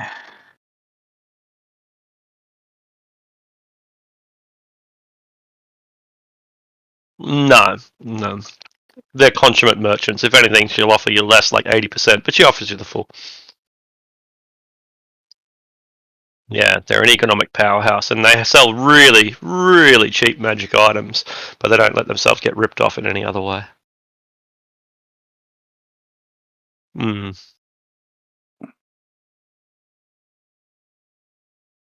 Let me know if y'all see anything for crafting.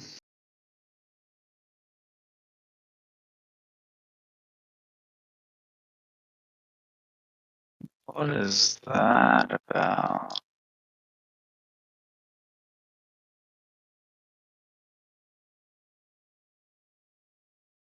Okay.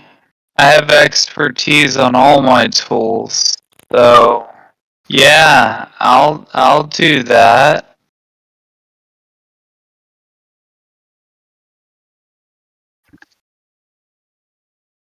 Does putting it in a bag of holding just stop its effect? Or I can. Oh, okay. A Vorpal sword is only 20k. Really? Yeah. It's out of stock. Um, I can just. Yeah. That's that.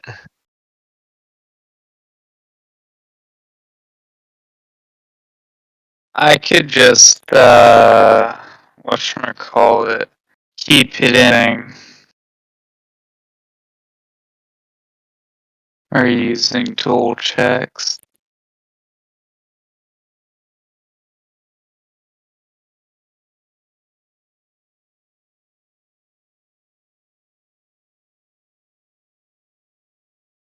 So how many bars is 10K?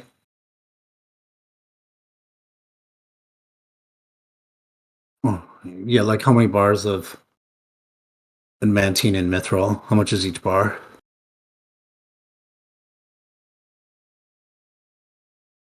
And how much is a pound? It converts to 750 gold for adamantine and 250 gold for mithril. So if you have 1 pound of mithril and 1 pound of adamantine, it'll be worth 1,000 gold. Okay, Yeah. good to go. Understood. Yeah.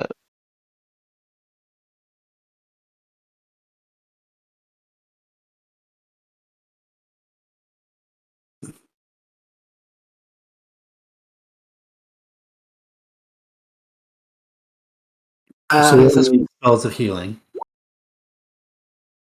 I'd put that.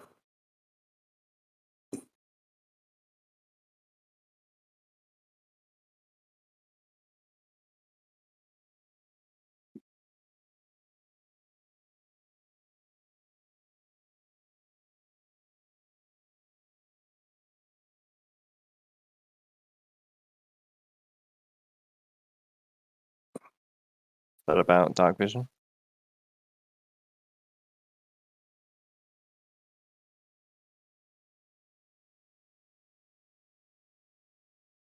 Wow. Wait, what are you talking about?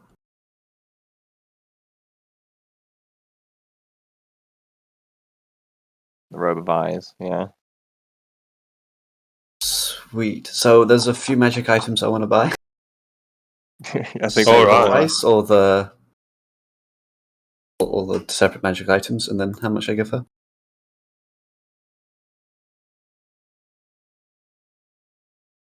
What's the easiest way to do this?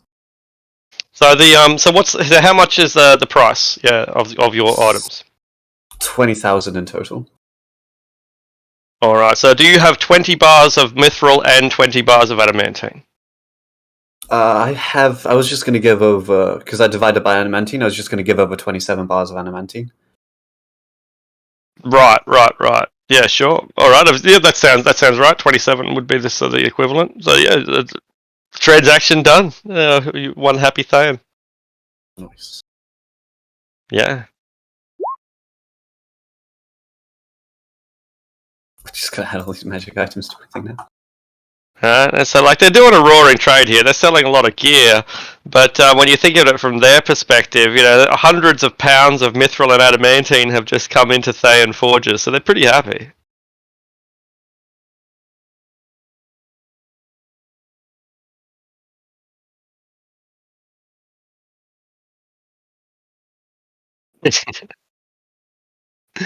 Fucking hell.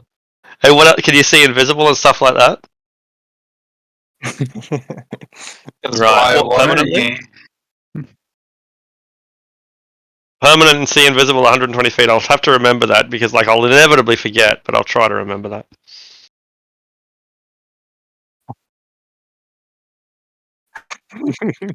You've reached, like, truly legendary, epic levels of sight.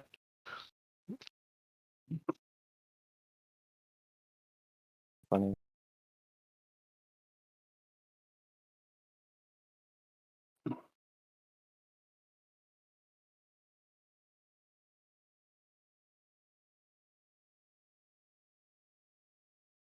Hmm.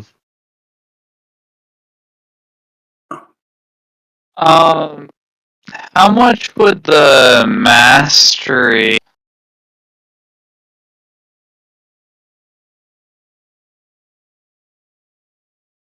Yes, but it gives different rarities for each one in the list.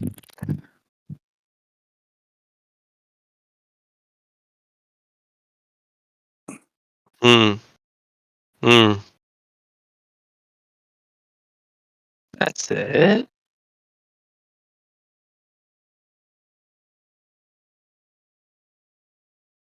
Wait, do boots of Elvenkind not require attunement? Just assumed they did. No, I don't think they do. No. There's only a handful of items like that, but I think you found one that is not.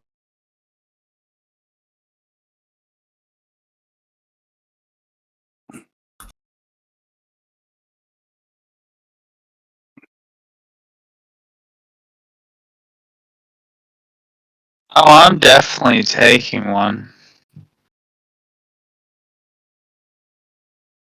Do they have two? Does they have two? Yeah, they all have two of these. Yeah, it's a big country because she doesn't carry this shit around with her. Like I kind of assume that that's kind of obvious, but it might not be. She doesn't like carry around all these magic items. What she does is create a conduit between her and her country. And they basically just teleport them in at will. It's amazing. It's like the most efficient form of trade in existence. Like it's way better than what we've got in 2021. They literally just teleport their shit in. Well, we also don't have fucking teleportation. Wow. That's fucking. I mean, like, who's to blame for that, right? Who's to blame for that? Probably People are Einstein. actively working on it. They're not working hard enough. They're always focusing on bigger fireballs when they could be going for teleportation. Do iron stones require attunement? Yeah, they do. Probably. I bought feel like like 3 items to attune to all of them. It turns out I bought just like 4 items I don't even have to attune to. That's called Yeah. hacks. never before have I struggled, like, not with availability or with money, but with trying to choose what I want to attune to.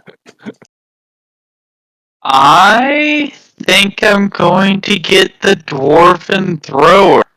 +3 to hit and damage, short range, and 60 long range. Do they have two of those? What was that? Do they have two of those? Two dwarven I throwers? don't think they'll have two of those. That's a pretty unusual item. So, yeah. They do have that. 10,000. No, I don't think so. But I'll roll a d2. There is a possibility, but it sounds like the sort of thing that like that's not something that you can just manufacture the way you can with the iron stone. So on a 1 they don't, on a 2 they do. I don't even know what I rolled. 1. All right, a single dwarven thrower, the only one in this part of the world. If you want it, you can have it. Moog says, sure, I want it. Well, Thayan is quite delighted to return it to the dwarves because she admits that it is dwarven cultural heritage, right? Well, that goes without saying. And in this case, she doesn't see herself as selling it to you, but rather for facilitating its rightful return. But she still charges you the exact same. Wait.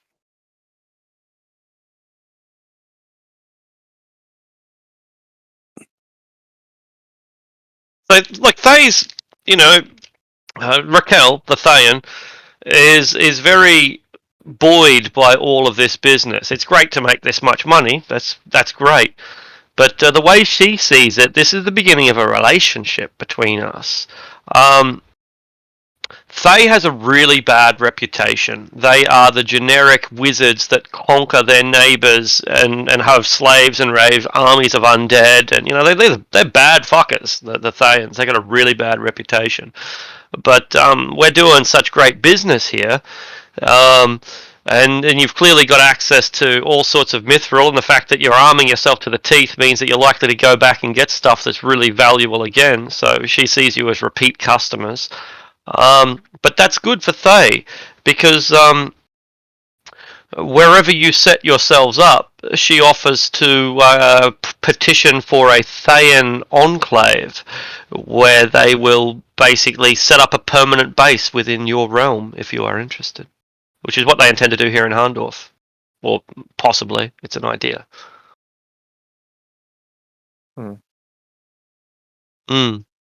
So just set up these interdimensional emissaries. They build a little enclave on your land. It becomes part of Thay. It's like an embassy, so it's Thayan territory. And they just conduct their business from there. If only I could play a musical instrument. There's the lyre of building, and it's the equivalent of 100 humans working for 3 days. Sildurin, do you want anything?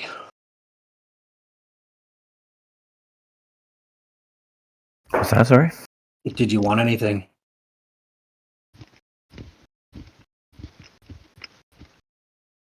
That's a lengthy list. That it is. You might call it exhaustive. Something to make me stronger would be about the only thing I'd be keen on.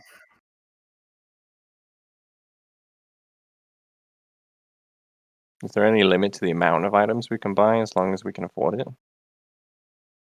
Just depends on whether they've got them or not. Yeah, and they've got a lot.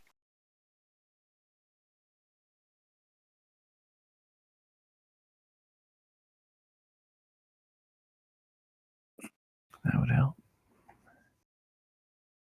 Gauntlets of Ogre Power do the same trick. Ironstone's cheaper.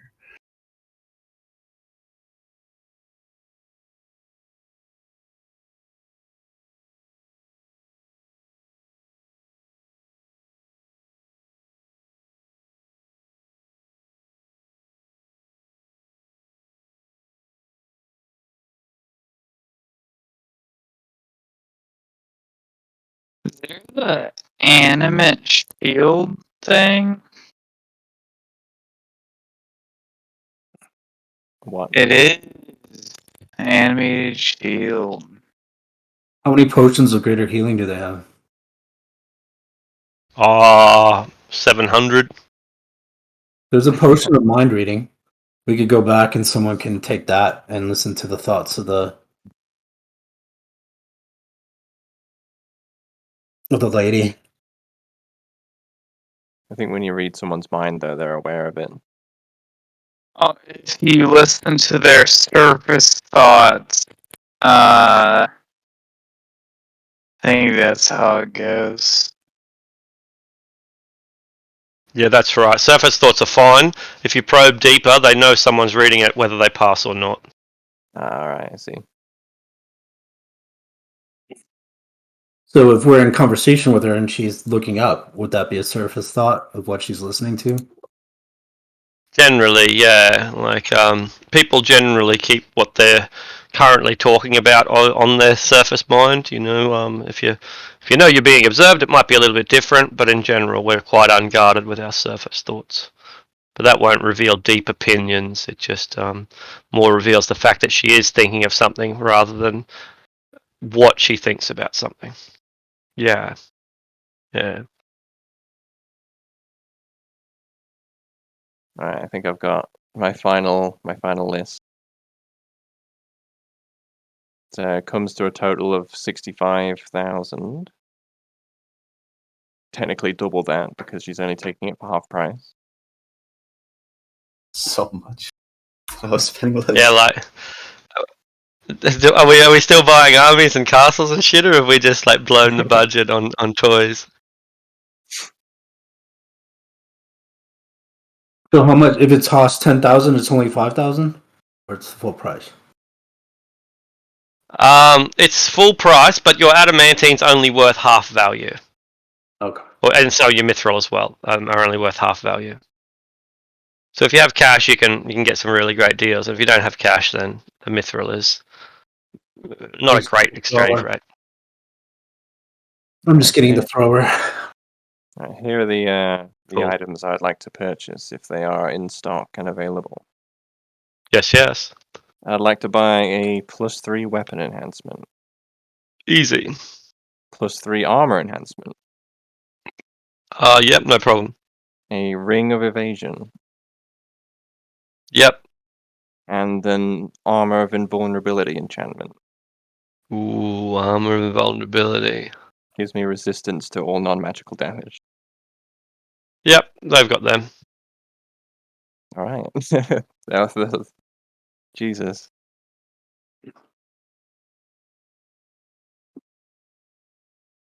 Is there any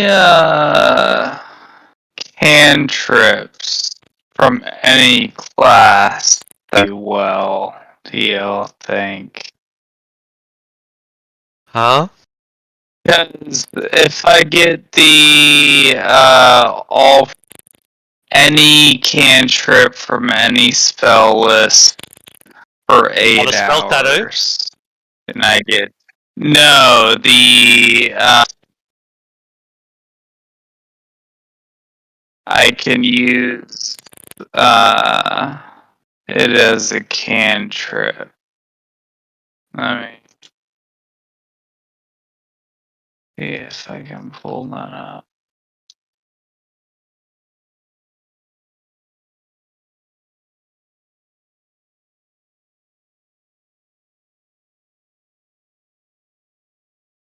I guess so.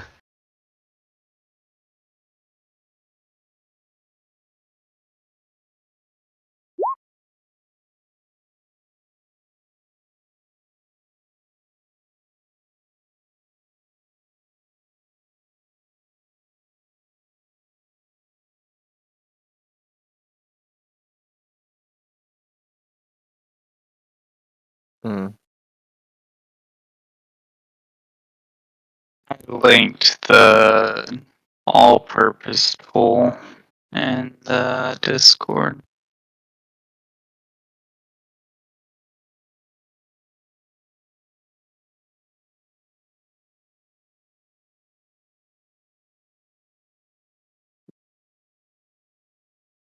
Wow. You could just spend all of your mithril and get Ring of Telekinesis. What does that do?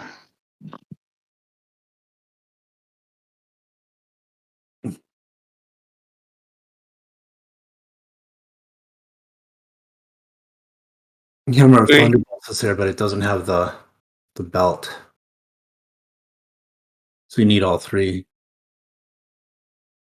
Do we have a ranger in our party? We do. It's yeah. Did you see the moon sickle? Yeah, I don't know what's a moonsicle. This silver-bladed sickle glimmers softly. Weapon, you gain a bonus to its hit, and you gain a bonus to spell attack, druid, and ranger spells. The bonus is attacking specifically to the +3 right now, because you could. The sickle becomes your spell casting that restores hit points. You can roll a d4.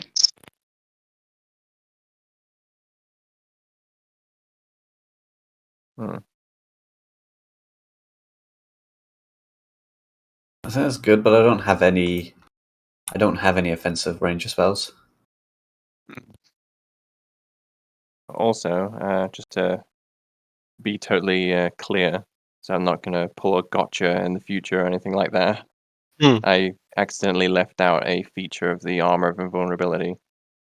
It Oh, yeah. passively gives you resistance to non-magic damage, but as an action, as an action, you can make yourself immune to non-magical damage for 10 minutes. Oh, yeah. 10 minutes. That's a fairly long time. Yeah.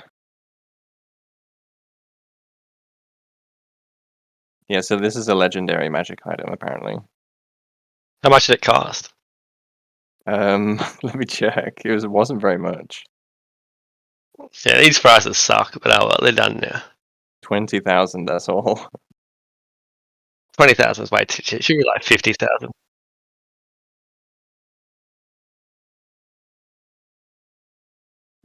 Yeah, there's a couple of documents that I use, and this is based off one of those documents, and it's actually a shortened version of the document I was going to share, and I thought, better to take the one that's only half the size than the one that's double that size.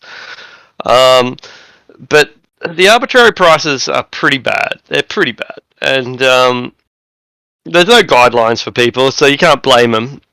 They're better than nothing.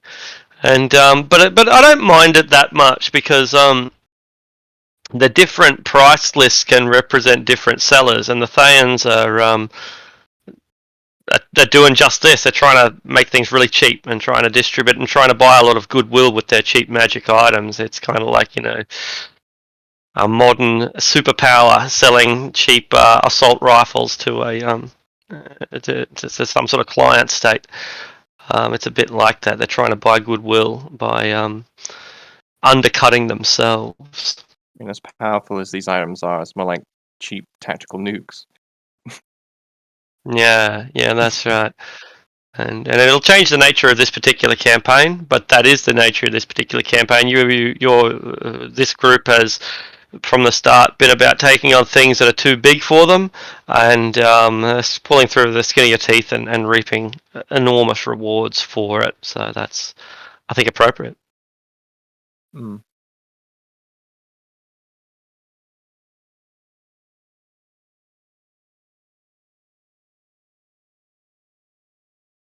Yeah. You can't fail now. Yeah.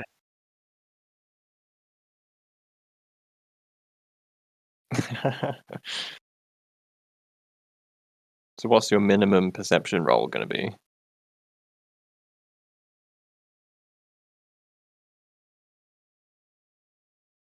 Fucking Jesus hell. Christ. It's just stupid.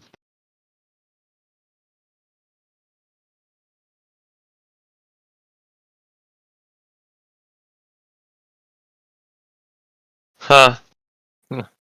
Actually, hoping to buy some other stuff. So cool. I just Yeah.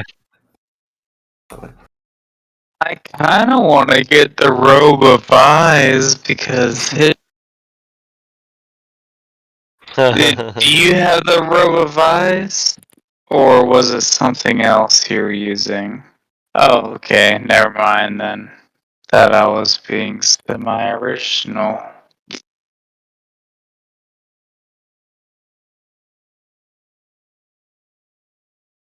Does it have? What does it look like?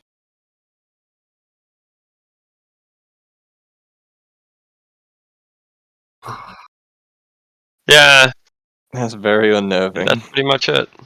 so many cool things. I just found braces of archery. Gotta get that. Nice. Gotta get that. It's required, but it's like a character requirement. Can't level up till I get them. Sweet. So I'd like to give over another 9 things of adamantine. 19, I mean. The Thayan readily accepts them.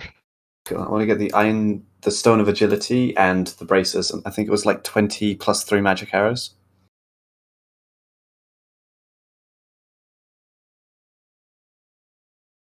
Very good, very good. She's only too happy to deal with it. But she starts asking some questions. What do you intend to do with all of this equipment? Be badasses. You heard of the mines of Tethiamer? Yes, of course.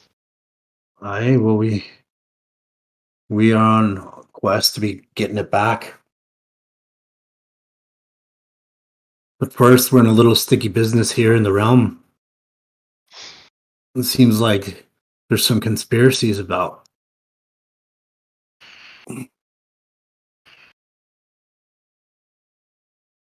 Oh?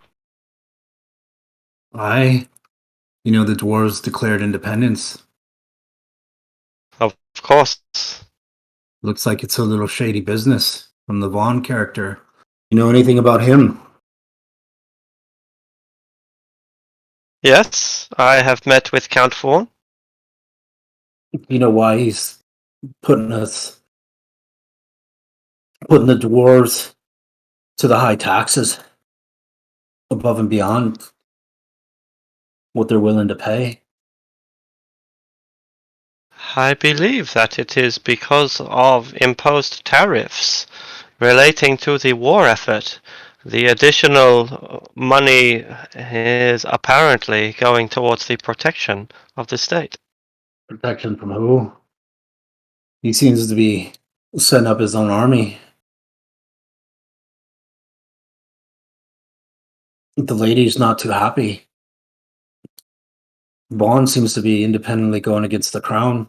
Seems like a little bit of insurgency is a brew.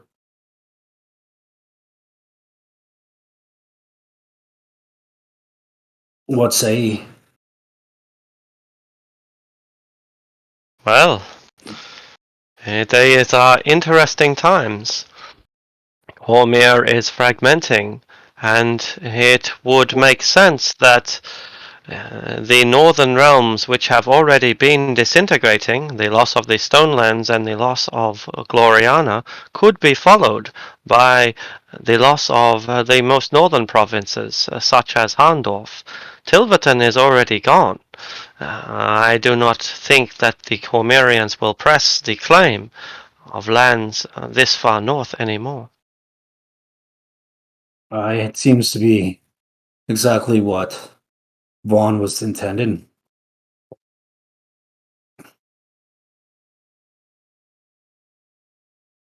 I think he's taking profit in the demise of Comeran interests this far north. Well, that would be an unusual strategy, given that I believe that in Cormerian eyes, these are his lands.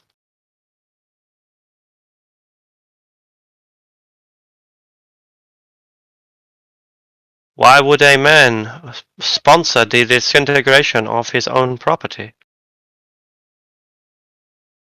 So, out of character, then why would the queen be looking to quell a dwarven rebellion if it's not her?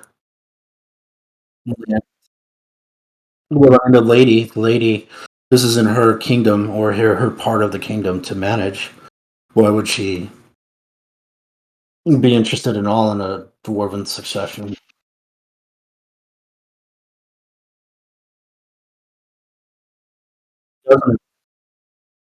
I, I mean, that's an assumption. Is that true? Is she the higher lady than Vaughn?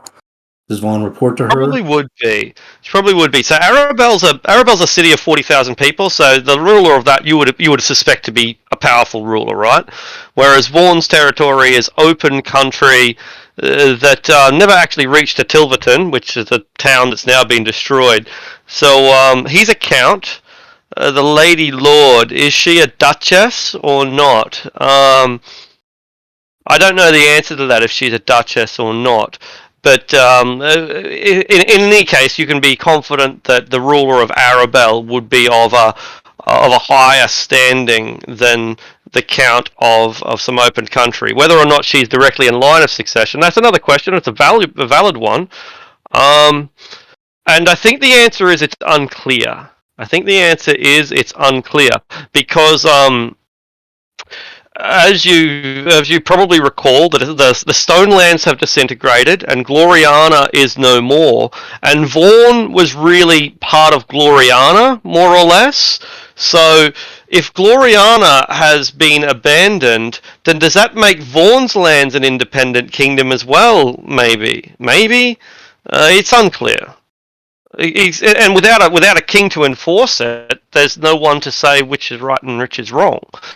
And without a supreme justice, like a court or something, to decide these things, and they can't do that in an interregnum, then the questions just go unanswered. So, to answer your question, who is the authority responsible for Harndorf? The dwarves are.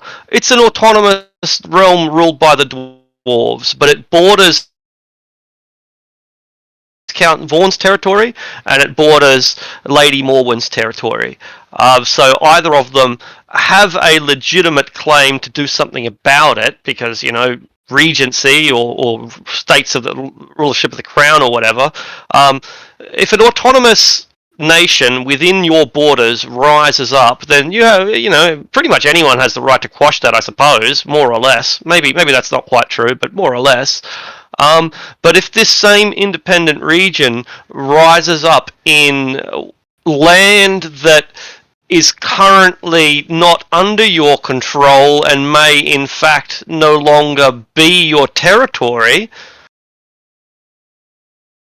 who knows?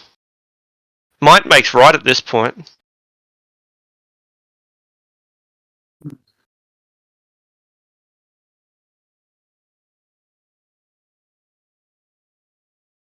Yeah. Well, I don't know if you guys see anything that's worth contributing to as a party for getting under the lady's mind. I'm all in. Hmm.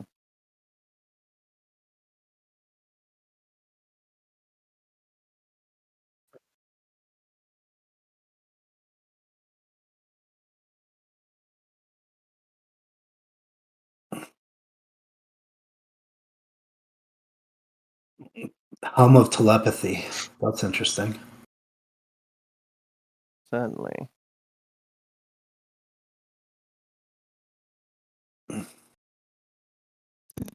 There's a lobster tank. Sorry, that's just hilarious to me. That's how we're going to win this war. Lobster tank. Pretty They're effective. Besiege a dwarven citadel with a lobster tank. Yeah, the apparatus of quality. Polish. Yeah. 200. Yeah. Hit points of 200. Speed 30. Swim 30. Awesome. Not fair to be in there for 10 hours. For 2. And they're only 10,000, so we could storm the Houston lobster tank. Potion of mind reading. I think that would be an easy try. We should probably add to the party in case we have to interrogate anybody. Probably a good idea. Why doesn't she have haste? My addiction. I can't feed it. A bunch of potions of healing just in case. Yeah, I was gonna Many ask K actually. of whatchamacallit, adamantine do we each have worth, I guess, here? It was 100, 100, wasn't it? Okay. Then I have enough to get all the stuff I want. Save 10K. Get the all-purpose tool 3, behead something, or if it can't be beheaded, D6, whatever. Ion Stuff Mastery. The E3D armor, but it makes me immune to fire, and I can eat damage. And I think that's dope. And a +3 shield to make myself a little bit harder to hit than 26. Yeah. You'll have what, 28 with the cloak of displacement as well.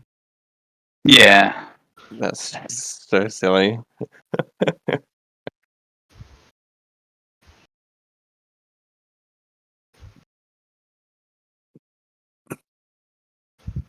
I think that would mean that anybody that needs a nat 20 to hit you would hit you less than 1% of the time. Yeah.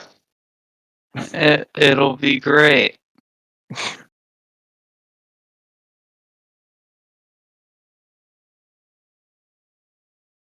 I love an instant beheading on anything legendary actions and anything that the neck too big to cut in one swing.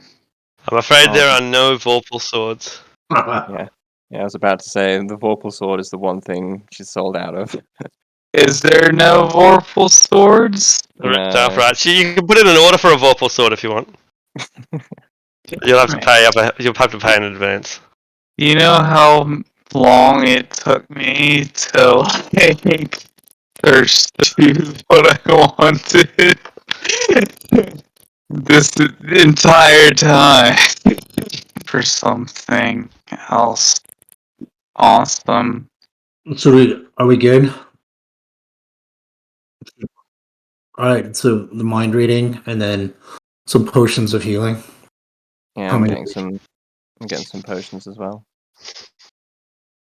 potions of what?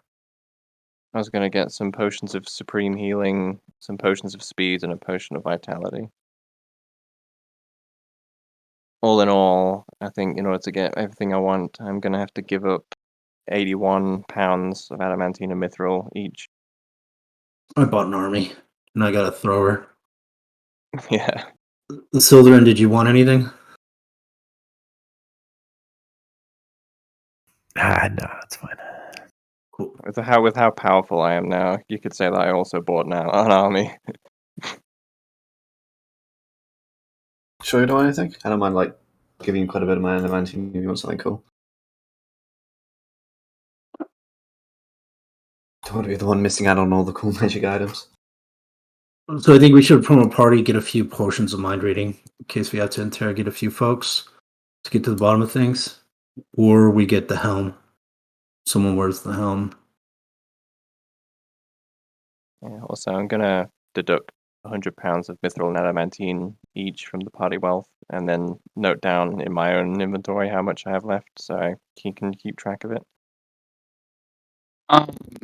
Is the Rod of Lordly Might available? Rods of Lordly Might. No, they are not.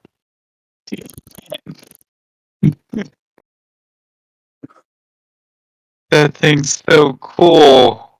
How much? It's pretty cool. It's 30k.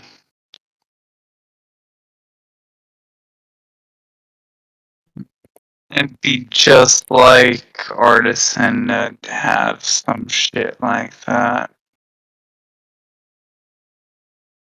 I can make him a. Go ahead. I could suggest something that would make you even more busted than you are now, What's that? although I hesitate to do so. If you were to get... Right, I've opened my mouth now, it's too late, I've got to keep speaking. Ha. If you were to get a Ring of Evasion, that coupled with your spell, I think you have the Spell Guard shield, right, and the Shield Master feat, I do means not that attack... have Spellguard Shield. but you do have the Shield Master feat, don't you? Yeah. Which means that because of your Cloak of Displacement and your really high AC, most creatures are going to hit you less than 1% of the time with attack rolls. And with the Ring of Evasion, you can choose to automatically succeed dexterity saving throws. And that, combined with Shield Master, allows you to automatically negate things like Fireball. You just become unkillable. Okay, so I'm going to get a Ring of Evasion. Huh. Or are those out of the market? Maybe I picked up the only one. Rings of Evasion? No, Rings of Evasion are available. Oh boy, I wonder what we're gonna fight next.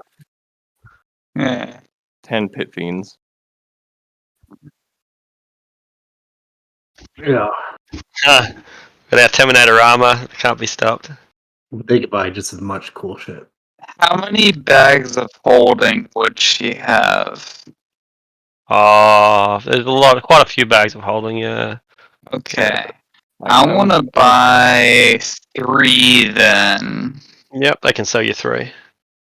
Like, I honestly think with these magic items we've just obtained, we could defeat an entire army by ourselves. Yeah, and we're gonna be a dragon magnet. Yeah, true. Hmm. Ancient dragons come in for all these magic items.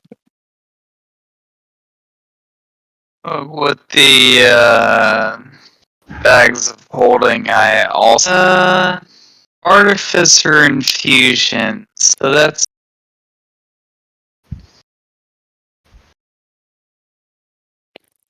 Does anyone suggest a weapon? Weapon. Yeah, a weapon that they see in the thing. I'd prefer a +3 because I never hit anything, but I'll take what I can The get. mace of smiting The destroys what? stuff. The mace of smiting destroys stuff. Well, if you get a flame tongue enhancement, which gives you 2d6 fire damage on every attack.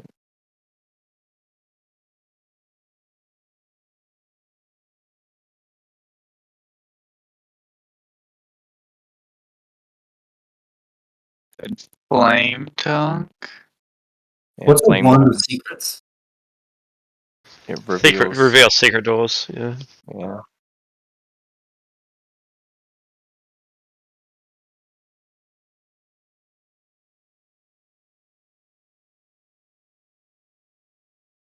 Fear of annihilation. It's only 10k.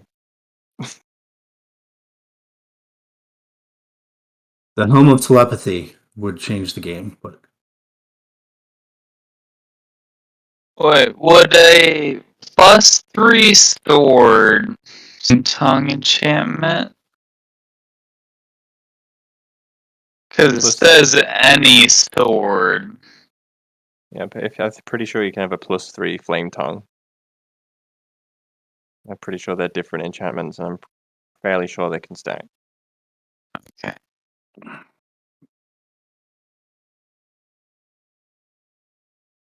the mace of terror is scary. You scare everybody away.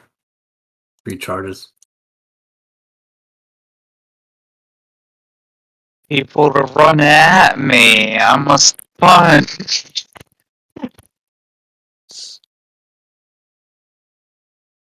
Okay. I think the only way to deal with you right now is wisdom saving throws, or intelligence or charisma saving throws, or something like that.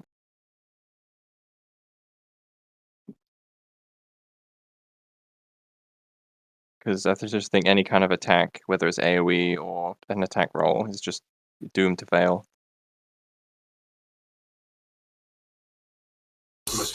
I'm going to become the God Archer. We're all walking gods at this point. Can walk along roofs and still shoot at you. I mean, like Don't worry. underneath to- roofs. We'll go to take on Count Vaughn, and he'll set his pet Tarask on us. Quickly put us in that place. There we go. Yeah. Yeah, that'll help. All right, so we just add this telepathy, and then I get I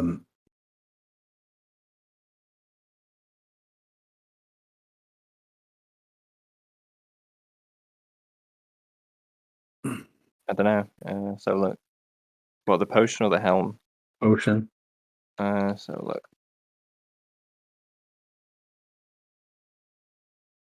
DC 13, so it's pretty low.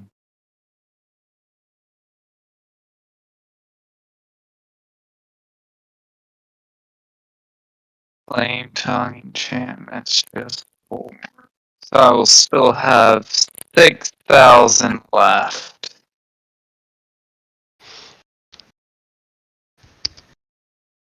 Just make sure you can actually attune to all these things you're buying. How many of them require attunement? I get the telepathy and 4 greater healings. Very And that- good. And that's it. The thrower, that 4 greater healings.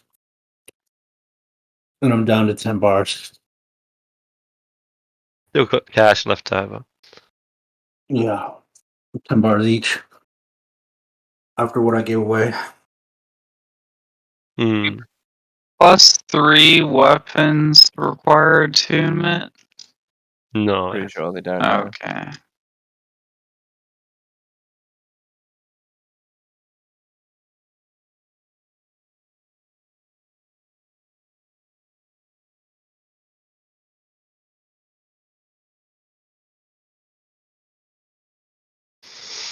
Well, you could have just given this up in the beginning and it would have taken the whole day to just go through this. And like, all right, boys, here you go. What? We're going where? Like a bunch of rabid dogs fighting. You just throw a big juicy bone into the middle. Yeah, I thought you might have come across the Red Wizard in the last session, but it's probably for the best that you didn't. Yeah, I will attune to these and then wait to the fourth with Yeah, my artificer feature. With your So, bullshit. Yeah. so I'll have 2 bags of holding, the flame top +3 shield, a 3D chain, ion into the all-purpose tool 3 at level 10. Good time. Pretty much indestructible. And just to ruin your day a little bit more, if I'm standing within Sure. 10 feet of Artisan, he can't be charmed either. Alright, that does suck. Reduce our options. So, what about disintegrate? Can you still fail Constitution saving throws? Isn't it Dex save? It might be a dex save, yeah. With his I ring have of a evasion, he can +7 automatically to disable con them. now. I don't have a ring of evasion though, I thought you because bought there one. was no more. He said that you had the only one. No, you can get other to rings give of evasion. him a Yeah. chance to hit. I There- could. Yeah, there are other. Yeah, there are multiple rings of evasion. Yeah. Okay. Then, how much was the ring of evasion? Only 5,000. Only 5,000? Okay. So I now have 5,000 left. I'm going to get rid of the flame tongue. I'm actually trying to Okay. rack my brain for things that could actually threaten you right now. Huh. Grapple, maybe. I'm giving him ideas. Even if you shove him prone, you still need a nat 20 to hit him. So it's fine.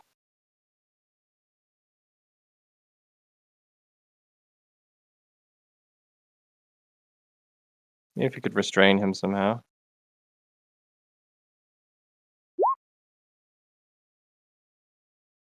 How do I increase my proficiency bonus in my thing?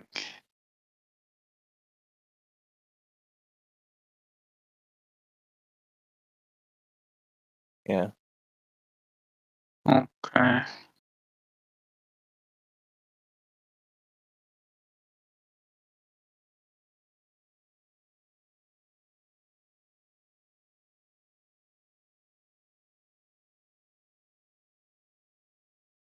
Mm.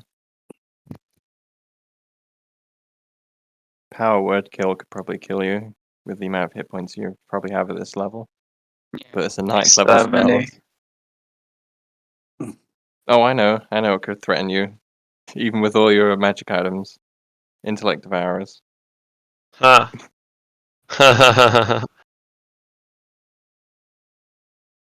Yeah, Yeah. negate all your magic items. Yeah.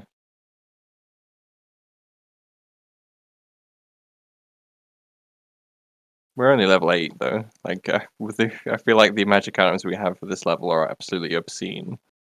Yeah, they're nuts.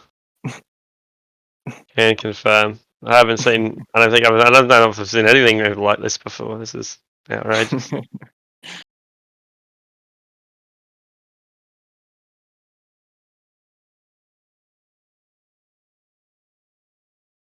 Question. With my book, how it gave me this thing that we had talked about. What should I call it? Where you double the proficiency bonus in addition to whatever you. The bonus just increased by 2. Does that mean that stone gives me +3 instead of just +1? Because of the increasing proficiency bonus?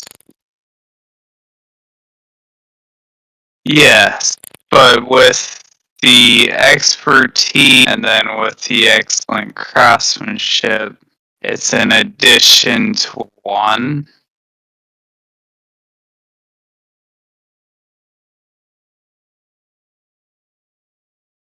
Am I right in that?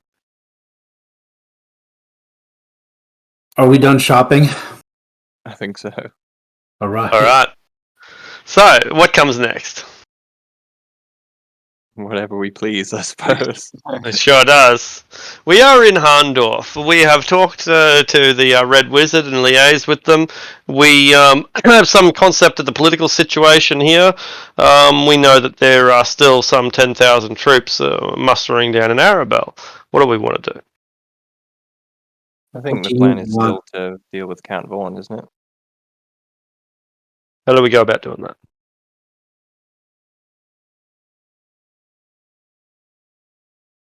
Cool. Yeah. How do we get the tax information? Well, we can visit the tax collector, or we can go talk to the clan.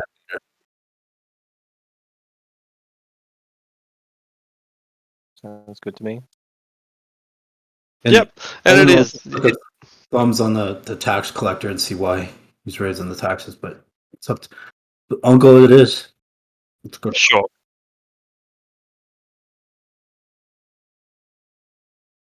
Sure.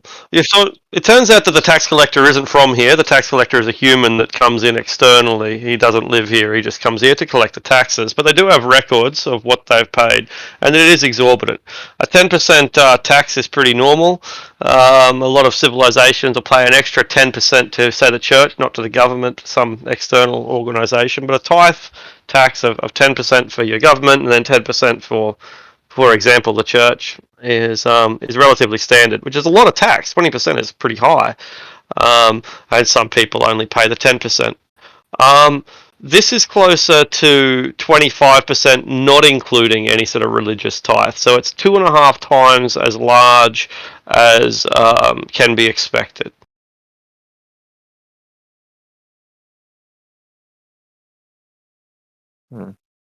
So I say, Uncle, we tell him about all the chaos going down south, and the army the Queen has, or the lady has. Well, let them bring, and they'll break against us as waves break on the seashore. I have a strong stance here, but we think Vaughn might be up to no good and pushing you hard to leave. Comir, is there any kind of negotiation we could do with the Queen on behalf? Maybe Well, perhaps. she lowers the taxes and Dwarven army will come to our aid if she needs a cause. Perhaps we could if there were any queen.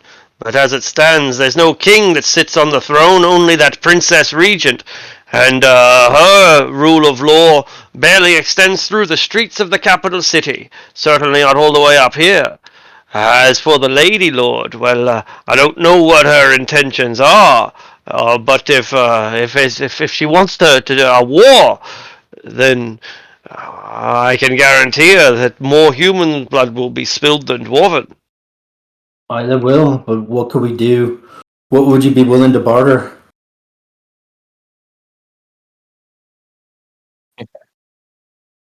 What can we give up?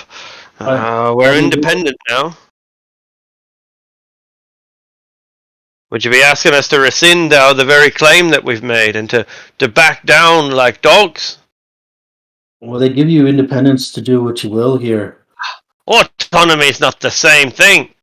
You still have to serve and bow and follow their religious and cultural rites. That's not what it means to be free.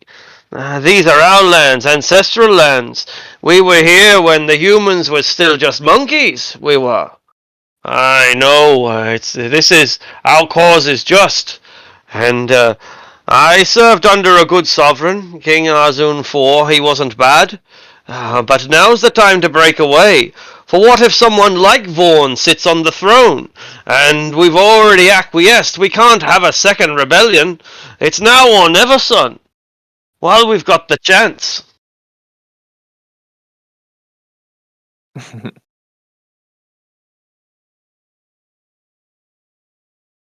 It's a good dream, but it's an unsustainable one. Where's the farms up there that are going to support our populations? Where's the nurseries for the women in childbirth? None of this exists yet. I fully support the reclamation of Tediamar. I have 100% faith that we'll manage to do it, too. But it won't happen overnight.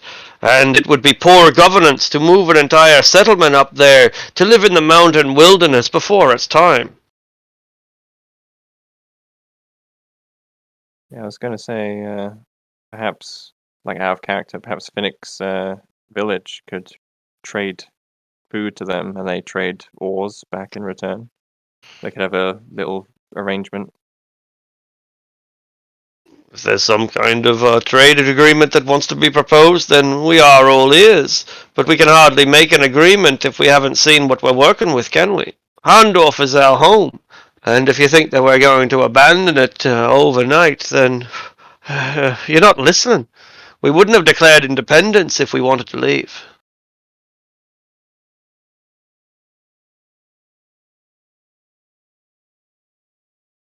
Mm. If we could His reduce opinion. taxes, is there nothing to be done? Taxes? Or I ain't paying no fucking taxes. I've paid my tithe and that'll be enough for this year. if we could get things back to the way they were under the king, would you be willing back to go the old ways? If the South could be managed in peace. Well, it sounds humiliating to back down now. But if you can come to some kind of resolution, then I'd rather be embarrassed than responsible for the death of McKinn. We can. Lady Eleanor here is a noble. She can take your words to her people and see if we can do something. Well then, milady, why can't you understand that the claim that we make is just? Cormyr is gone, the Cormyr that you knew. The Boreskir dynasty is over. The Hidden King, he ain't coming back. The little boy's dead. I've said it now. The boy is dead. Cormyr'll never be the same. Might be a wizard what sits on the throne. Might be the disintegration of the kingdom altogether. But whatever happens, even if they return to full strength, even if bloody Alusair takes the throne for herself like she wants to so desperately with her arse perched up there already, you ain't getting back the north. Tilverton's gone. It's gone, lass. It's been blown up by some terrible, terrible magical attack. Gloriana, it's gone. It's been conquered by barbarians, raped and pillaged to the point where she's no longer virgin territory. The stone lands, well, they're gone, but they were never yours to begin with. It was a fool's aspiration to think that you could settle lands claimed by orcs for thousands and thousands of years. The Cormyrian dream needs to shrink, lass. It needs to shrink and pull back to Arabelle.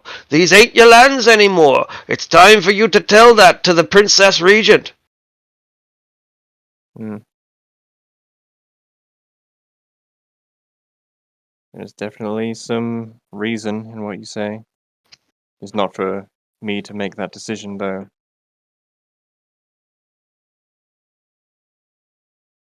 If my monarch bids me fight for my country, then I will, even if the cause is hopeless. You don't have a monarch, lass. That's what I'm telling you. He's dead. I So don't what are you believe gonna that he do? is. You're gonna support the cause of Count Vaughan, are you, and re-establish his rule over these lands? Is that what you want? I don't believe the Hidden King to be dead. I believe that he was spirited away for his own safety, and that he will return. He's taking his time, isn't he? Well, yes, but this is hardly a good time for him to return. Were he Ha! to, the war wizards would have him assassinated within a day. Hardly a good time, and yet the times are only gonna get worse, wouldn't you say? So he's not coming back. She'll have Let, to do all I let us can to go down and stabilize the fight so he speak can. the words, Uncle, before we go clashing the battle hammers. Let us do Alright. a race to the south and see if we can seek some kind of arrangement. I think that'll buy time. Well, as you will, but know that the declaration has already been made, and it was made with passion and heart and honor and just cause. Our independence movement is the right thing to do for the future. If you get crushed by Lady Morwen's army, you'll have no future. It can't be. So yet, I'm like, what? I should nod at Eleanor and be like, don't be arguing with the dwarf. So you're telling me that you think up here in a mountain pass, with us being supplemented by Symbian grenades and the fireballs of a red wizard, that you're gonna get 1,000 peasants wielding their pitchforks to come up here and stab me in the arse? Try 10,000. But then her back door would be open for attack. She's not going to send her whole army to the field. So that's a discussion. As long as we have your word, we can speak for you and find some kind of a negotiation. And they're just words of discussion. Aye, but That's all we'd be at this point. but you cannot rescind our independence. We'll see what they have to say. Just listen to their offer, and then you put it from the council and vote. Oh, you're sounding awfully like you're gonna give away that which isn't yours, son. Aye, it's not mine. I'll be the first one in the pass with my battle hammer. If they be.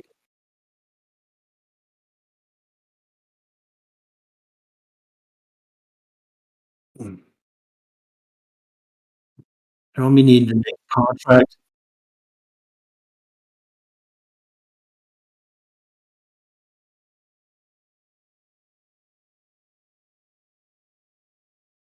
We have that power. We don't need to be riding it. Lady Eleanor's witness. Yes, I'll be willing to put my seal upon it.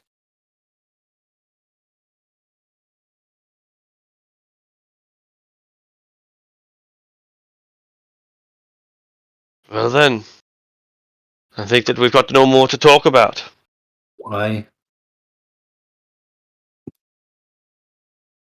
To tell you more. And I slap him on the shoulder and laugh. Aye. We're doing what is long overdue.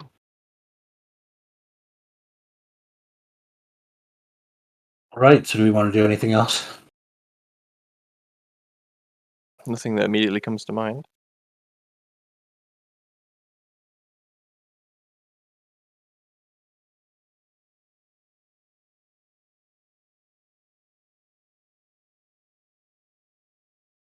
Alright. Well, are we going back to Arabelle then? Yeah. I believe so. No one stops us. No one dares. Well, do we go there or do we go talk to Vaughn? To see why he's putting the levy? What do we do? Yeah. It'd be a good idea to get Lady Morwen's blessing before we mash Vaughn.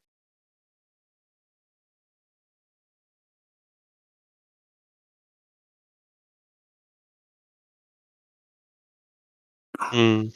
True.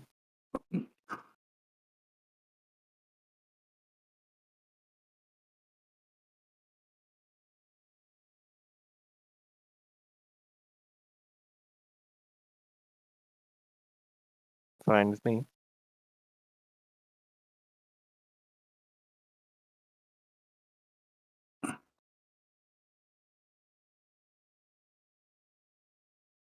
Does anyone want to use the potion? Anybody want to use the potion? Yes, I think. I don't know. I'm hesitant to use it because once even if it succeeds, she's going to know her mind's being read, and she might just freak out. We're definitely going to freak out.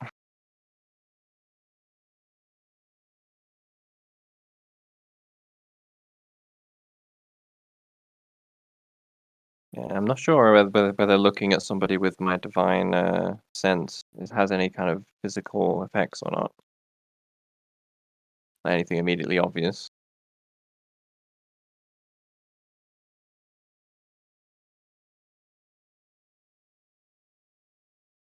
So it might be somebody was observing me with detect magic or true sight or something, was able to see my eyes flare with magic for a moment or something.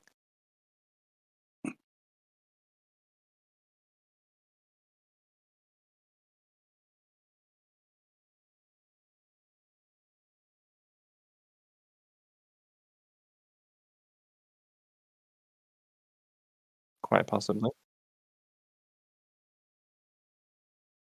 All right. We don't have any form of communication between each other, though, do we? We'll be going in more or less independently. Do we go in as the delegate from the dwarves? And Oh yeah. myself and Lady Eleanor and Yeah. Artisan I think go I'd in be and able to speak. invite the two of you up for that purpose. Or at least ask Lady Morwen whether she would allow the two of you to join us. Yeah. All right. And so it is granted. The stage is similar to what it was a few days ago. People drilling by the thousand. Prices are even higher now than they were a few days ago when we were here 5 days ago. The amount of meat that's available in the street is less. The fields that we pass are growing more and more fallow. A few fences have fallen over. A few animals have died.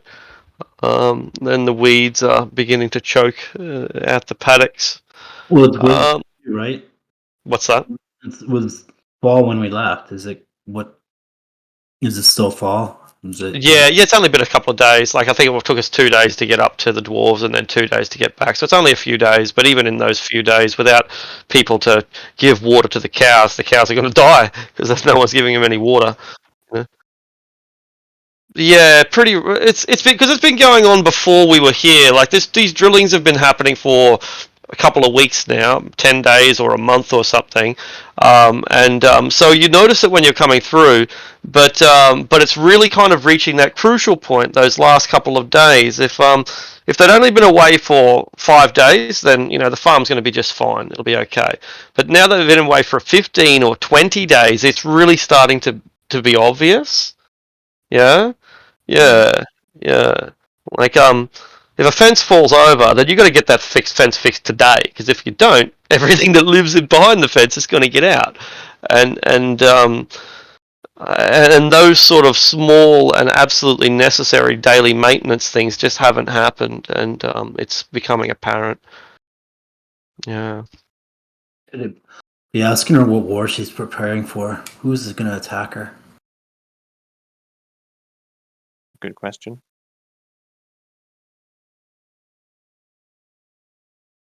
So we get back there. And we get back there, and the people are drilling, and it goes much the way you had anticipated. Lady Eleanor is invited up onto the stage, and those that she wants to accompany her are allowed to. It's a little bit against decorum, but they're not denied. So I guess that means Moga's delegation of the dwarves. Anyone else? As well with Artisan, perhaps. him. Yep. As a novelty. They won't let a Kenku up there. You're a criminal race. Yeah, criminal race, no way. But yeah, you can get within 120 feet, and when you do, you notice something, but have no way of communicating that with everyone else.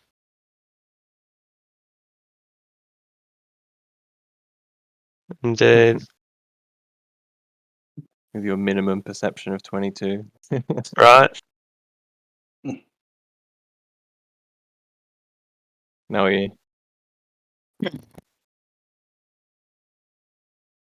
just need true sight, and you really will be the all-seeing eye. Ah.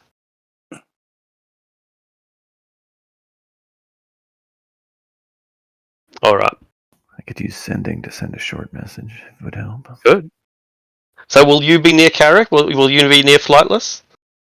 Sildren? Could be. Awesome. All right.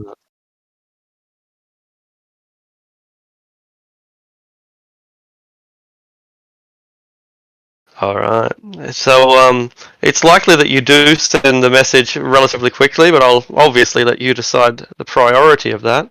But there is an extra person up on the stage, and that extra person is to the backwards and the left of the Lady Morwen. But you can see her leaning in that direction fairly regularly, and when she does, the figure who is cloaked all in shadow, all in black, bends down and whispers in her ear. A shadowy figure with ash-coloured skin. Her hair ends in literal wisps of shadow, as does the clothing that she wears. It trails off again into wisps of shadow, making this woman appear only partially substantial. She is invisible, so she can't be seen except for with the cloak of eyes. Carrick, you don't actually, Flightless, you don't actually see her, but the cloak sees her, and the cloak transmits its vision to you. But your own eyes are useless in this endeavor. It's only the cloak that lets them, and people get the fuck away from you because you've got a cloak of eyes, and they think that you're a beholder. All right. So do you alert anyone in Sildren? And if so, what do you say?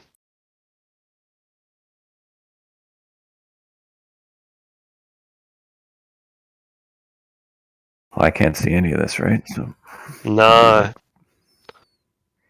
You can't see it, and Flightless can't tell you because he can't speak. broken telephone. Yeah, exactly. Yeah, so you can write something out, but people look over your shoulder and watch what you write.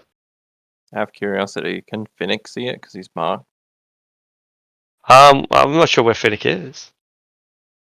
I think he's down with. I would have had a glance up at the stage, and if there was nothing interesting, I would probably just found a barrel, crawled up to it, and gone to sleep. Fair enough. Back left, yeah.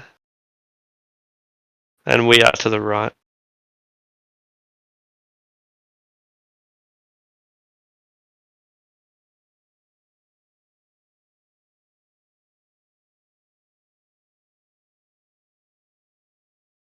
Eleanor, you want to be starting? A ghost be cheating All on right. me. Indeed. You return from your diplomatic mission? I do, and I bring emissaries on behalf of the dwarves. Mo bows.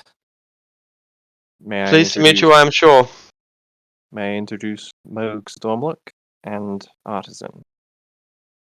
Artisan will like lower his head down.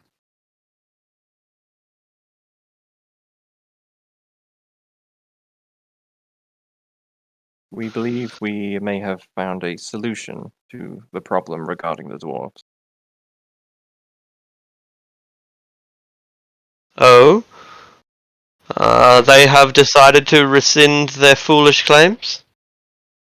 Well, you see, one of their primary motivations for declaring independence was an unreasonable rate of taxation. Apparently, the fault of Count Vaughan. And so apparently I have learned that this Vaughan is not one who favors the crown. And so I believe that perhaps if we were to be rid of Vaughan, it would remove a thorn from both our side and the dwarves.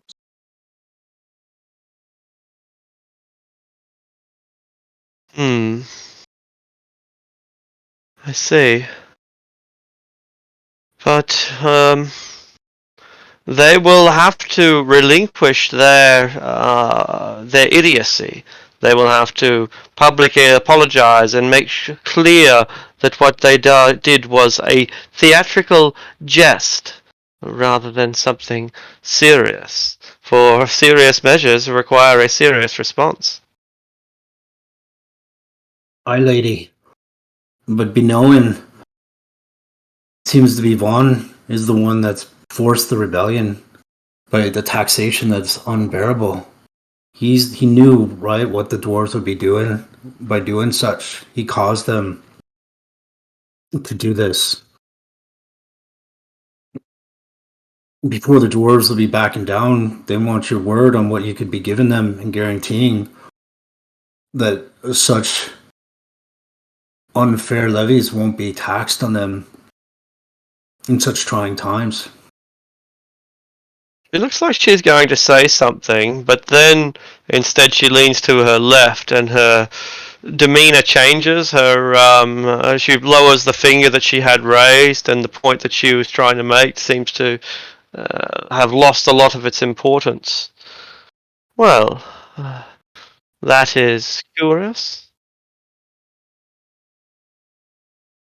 Yeah. From 120 feet? Probably not, because the Vizier wears a mask. She has a small thing over her mouth.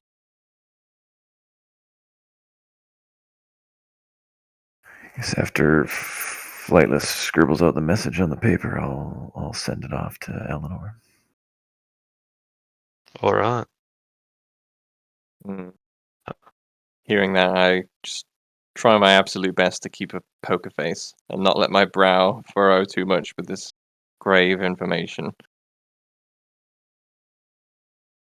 She taps the scepter from one hand into the other like an oversized bat. If Vaughn has decided to manipulate me, then I shall ensure that he pays a stiff price for it. Only appropriate for a traitor.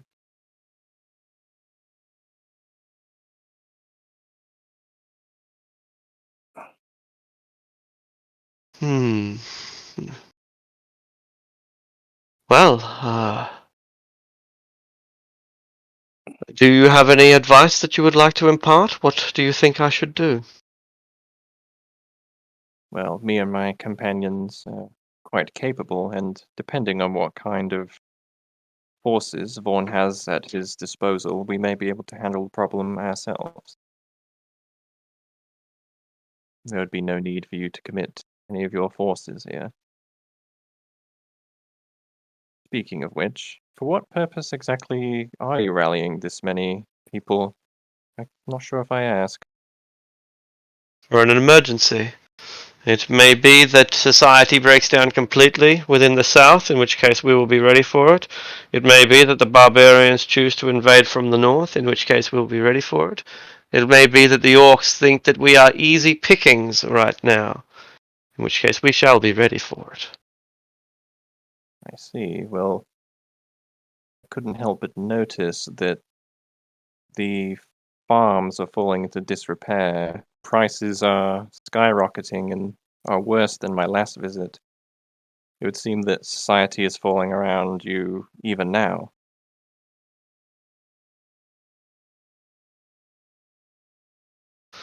Well, it is better that we prepare for the worst than be weak when we most need it.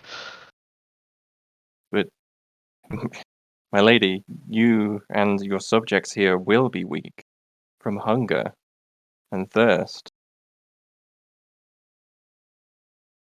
I think I have my own people's best interests in mind, she says after, and the advisor is quite frantic in their messaging now. They're making sure that she's not responding before they can give her their input. Mm.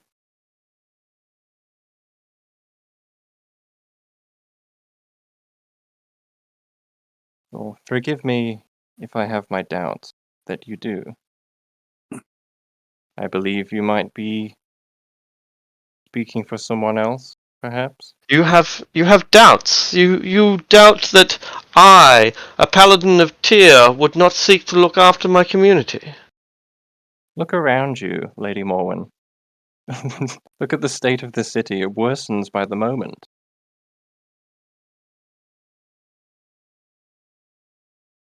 You are awfully curt with your words and unguarded. I must be. Right? I must make you see reason.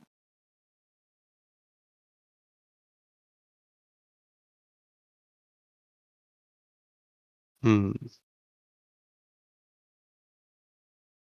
Then I do not know why you think that you are the right person to engage in a diplomatic mission. It seems that you are obstinate and or have already formed a foul opinion of my skills as a governor.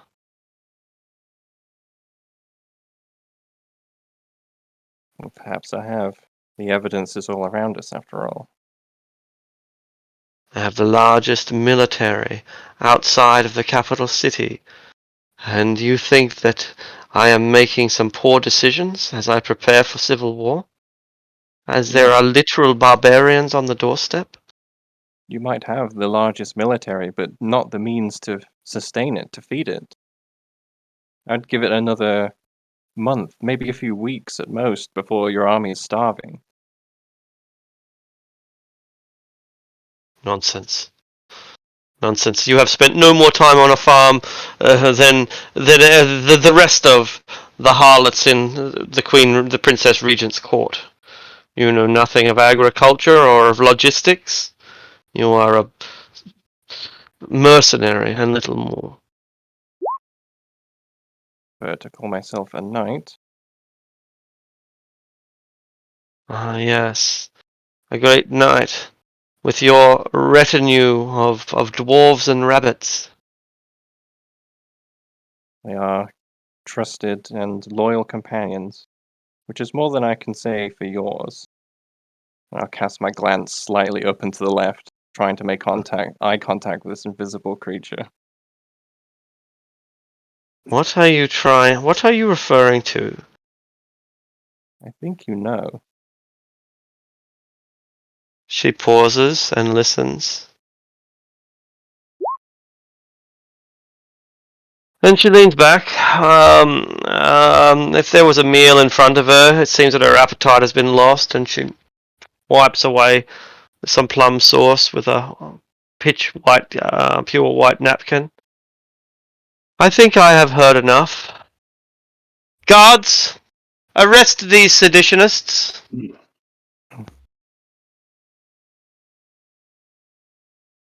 It would have to come to this, wouldn't it? I'm gonna cast a worried look to Moog and Artisan and to I'm sure Carrick has already lip read what she just said. How Flightless, loud did she rather. shout, guards? You better.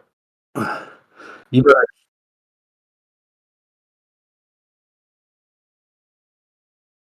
Mhm.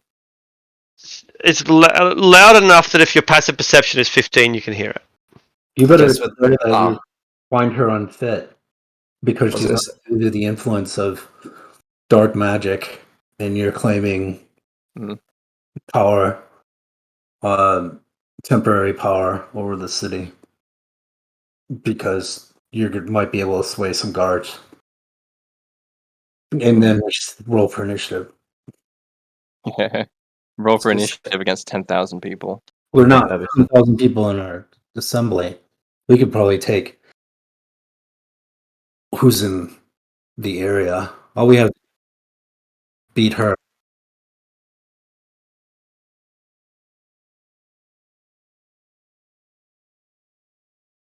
I definitely don't want to murder a bunch of my fellow countrymen. Well, if they're dark magic under the influence, you'll be sparing them and freeing them. As a paladin, you'd probably want to do the just thing. She's unfit. She's under like a captain of the ship that needs to be relieved of command. Yeah, I'm trying to think of the exact words to say. I'm not very good at on the spot, like speeches. Lady, you are relieved of command. You are under dark magic, and your wisdom is failing. By the good of the crown, I claim temporary governance of your lands. That's what I would say. Roll for initiative. Yeah, I guess I'll shout out something to that. What? What was that, Flatus? It's a Yeah. formal declaration. It's like it's how duels get started around here. Yeah. I'm Roll trying to for say- initiative, sir. I already have. Did Moke see anything of your enemy skill that he used while talking? Well, I was just looking at. Oh, I thought you were actually using it. Yeah, I was going to be looking at her hit points and class level. Oh yeah, sure. Yeah, that's cool. I've closed her character sheets for reasons that I do not understand. There it is. Hit points. How many you got? I have 72. She has less than you. Level? You're 8? Yep. She is as well. Very good.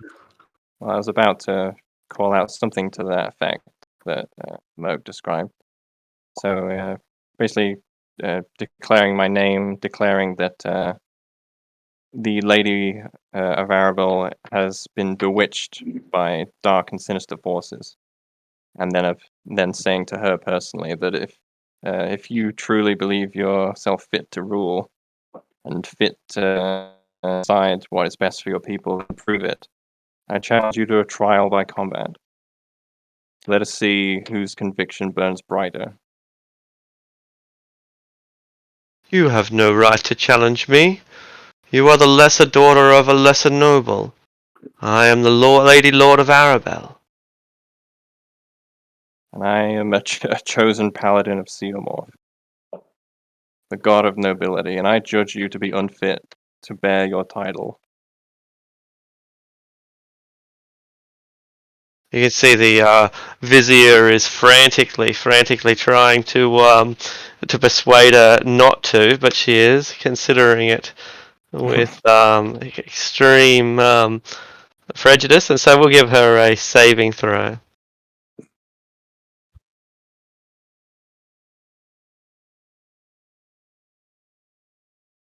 She passes, and so her advisor's attempts to use suggestion on her have failed, and she accepts your duel. All right. Should we leave that till next time or get I think we started? should. Yeah, 'cause we only have 10 minutes left. Yeah. That'd be a quick.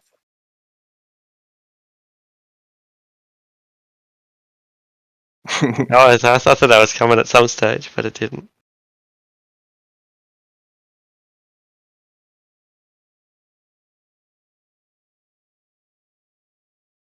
Huh. Ah, yes. Yeah, it's not a bad idea, not a bad point. I had a question. I had added Lantern of Revealing until after this because there's the huge crowd.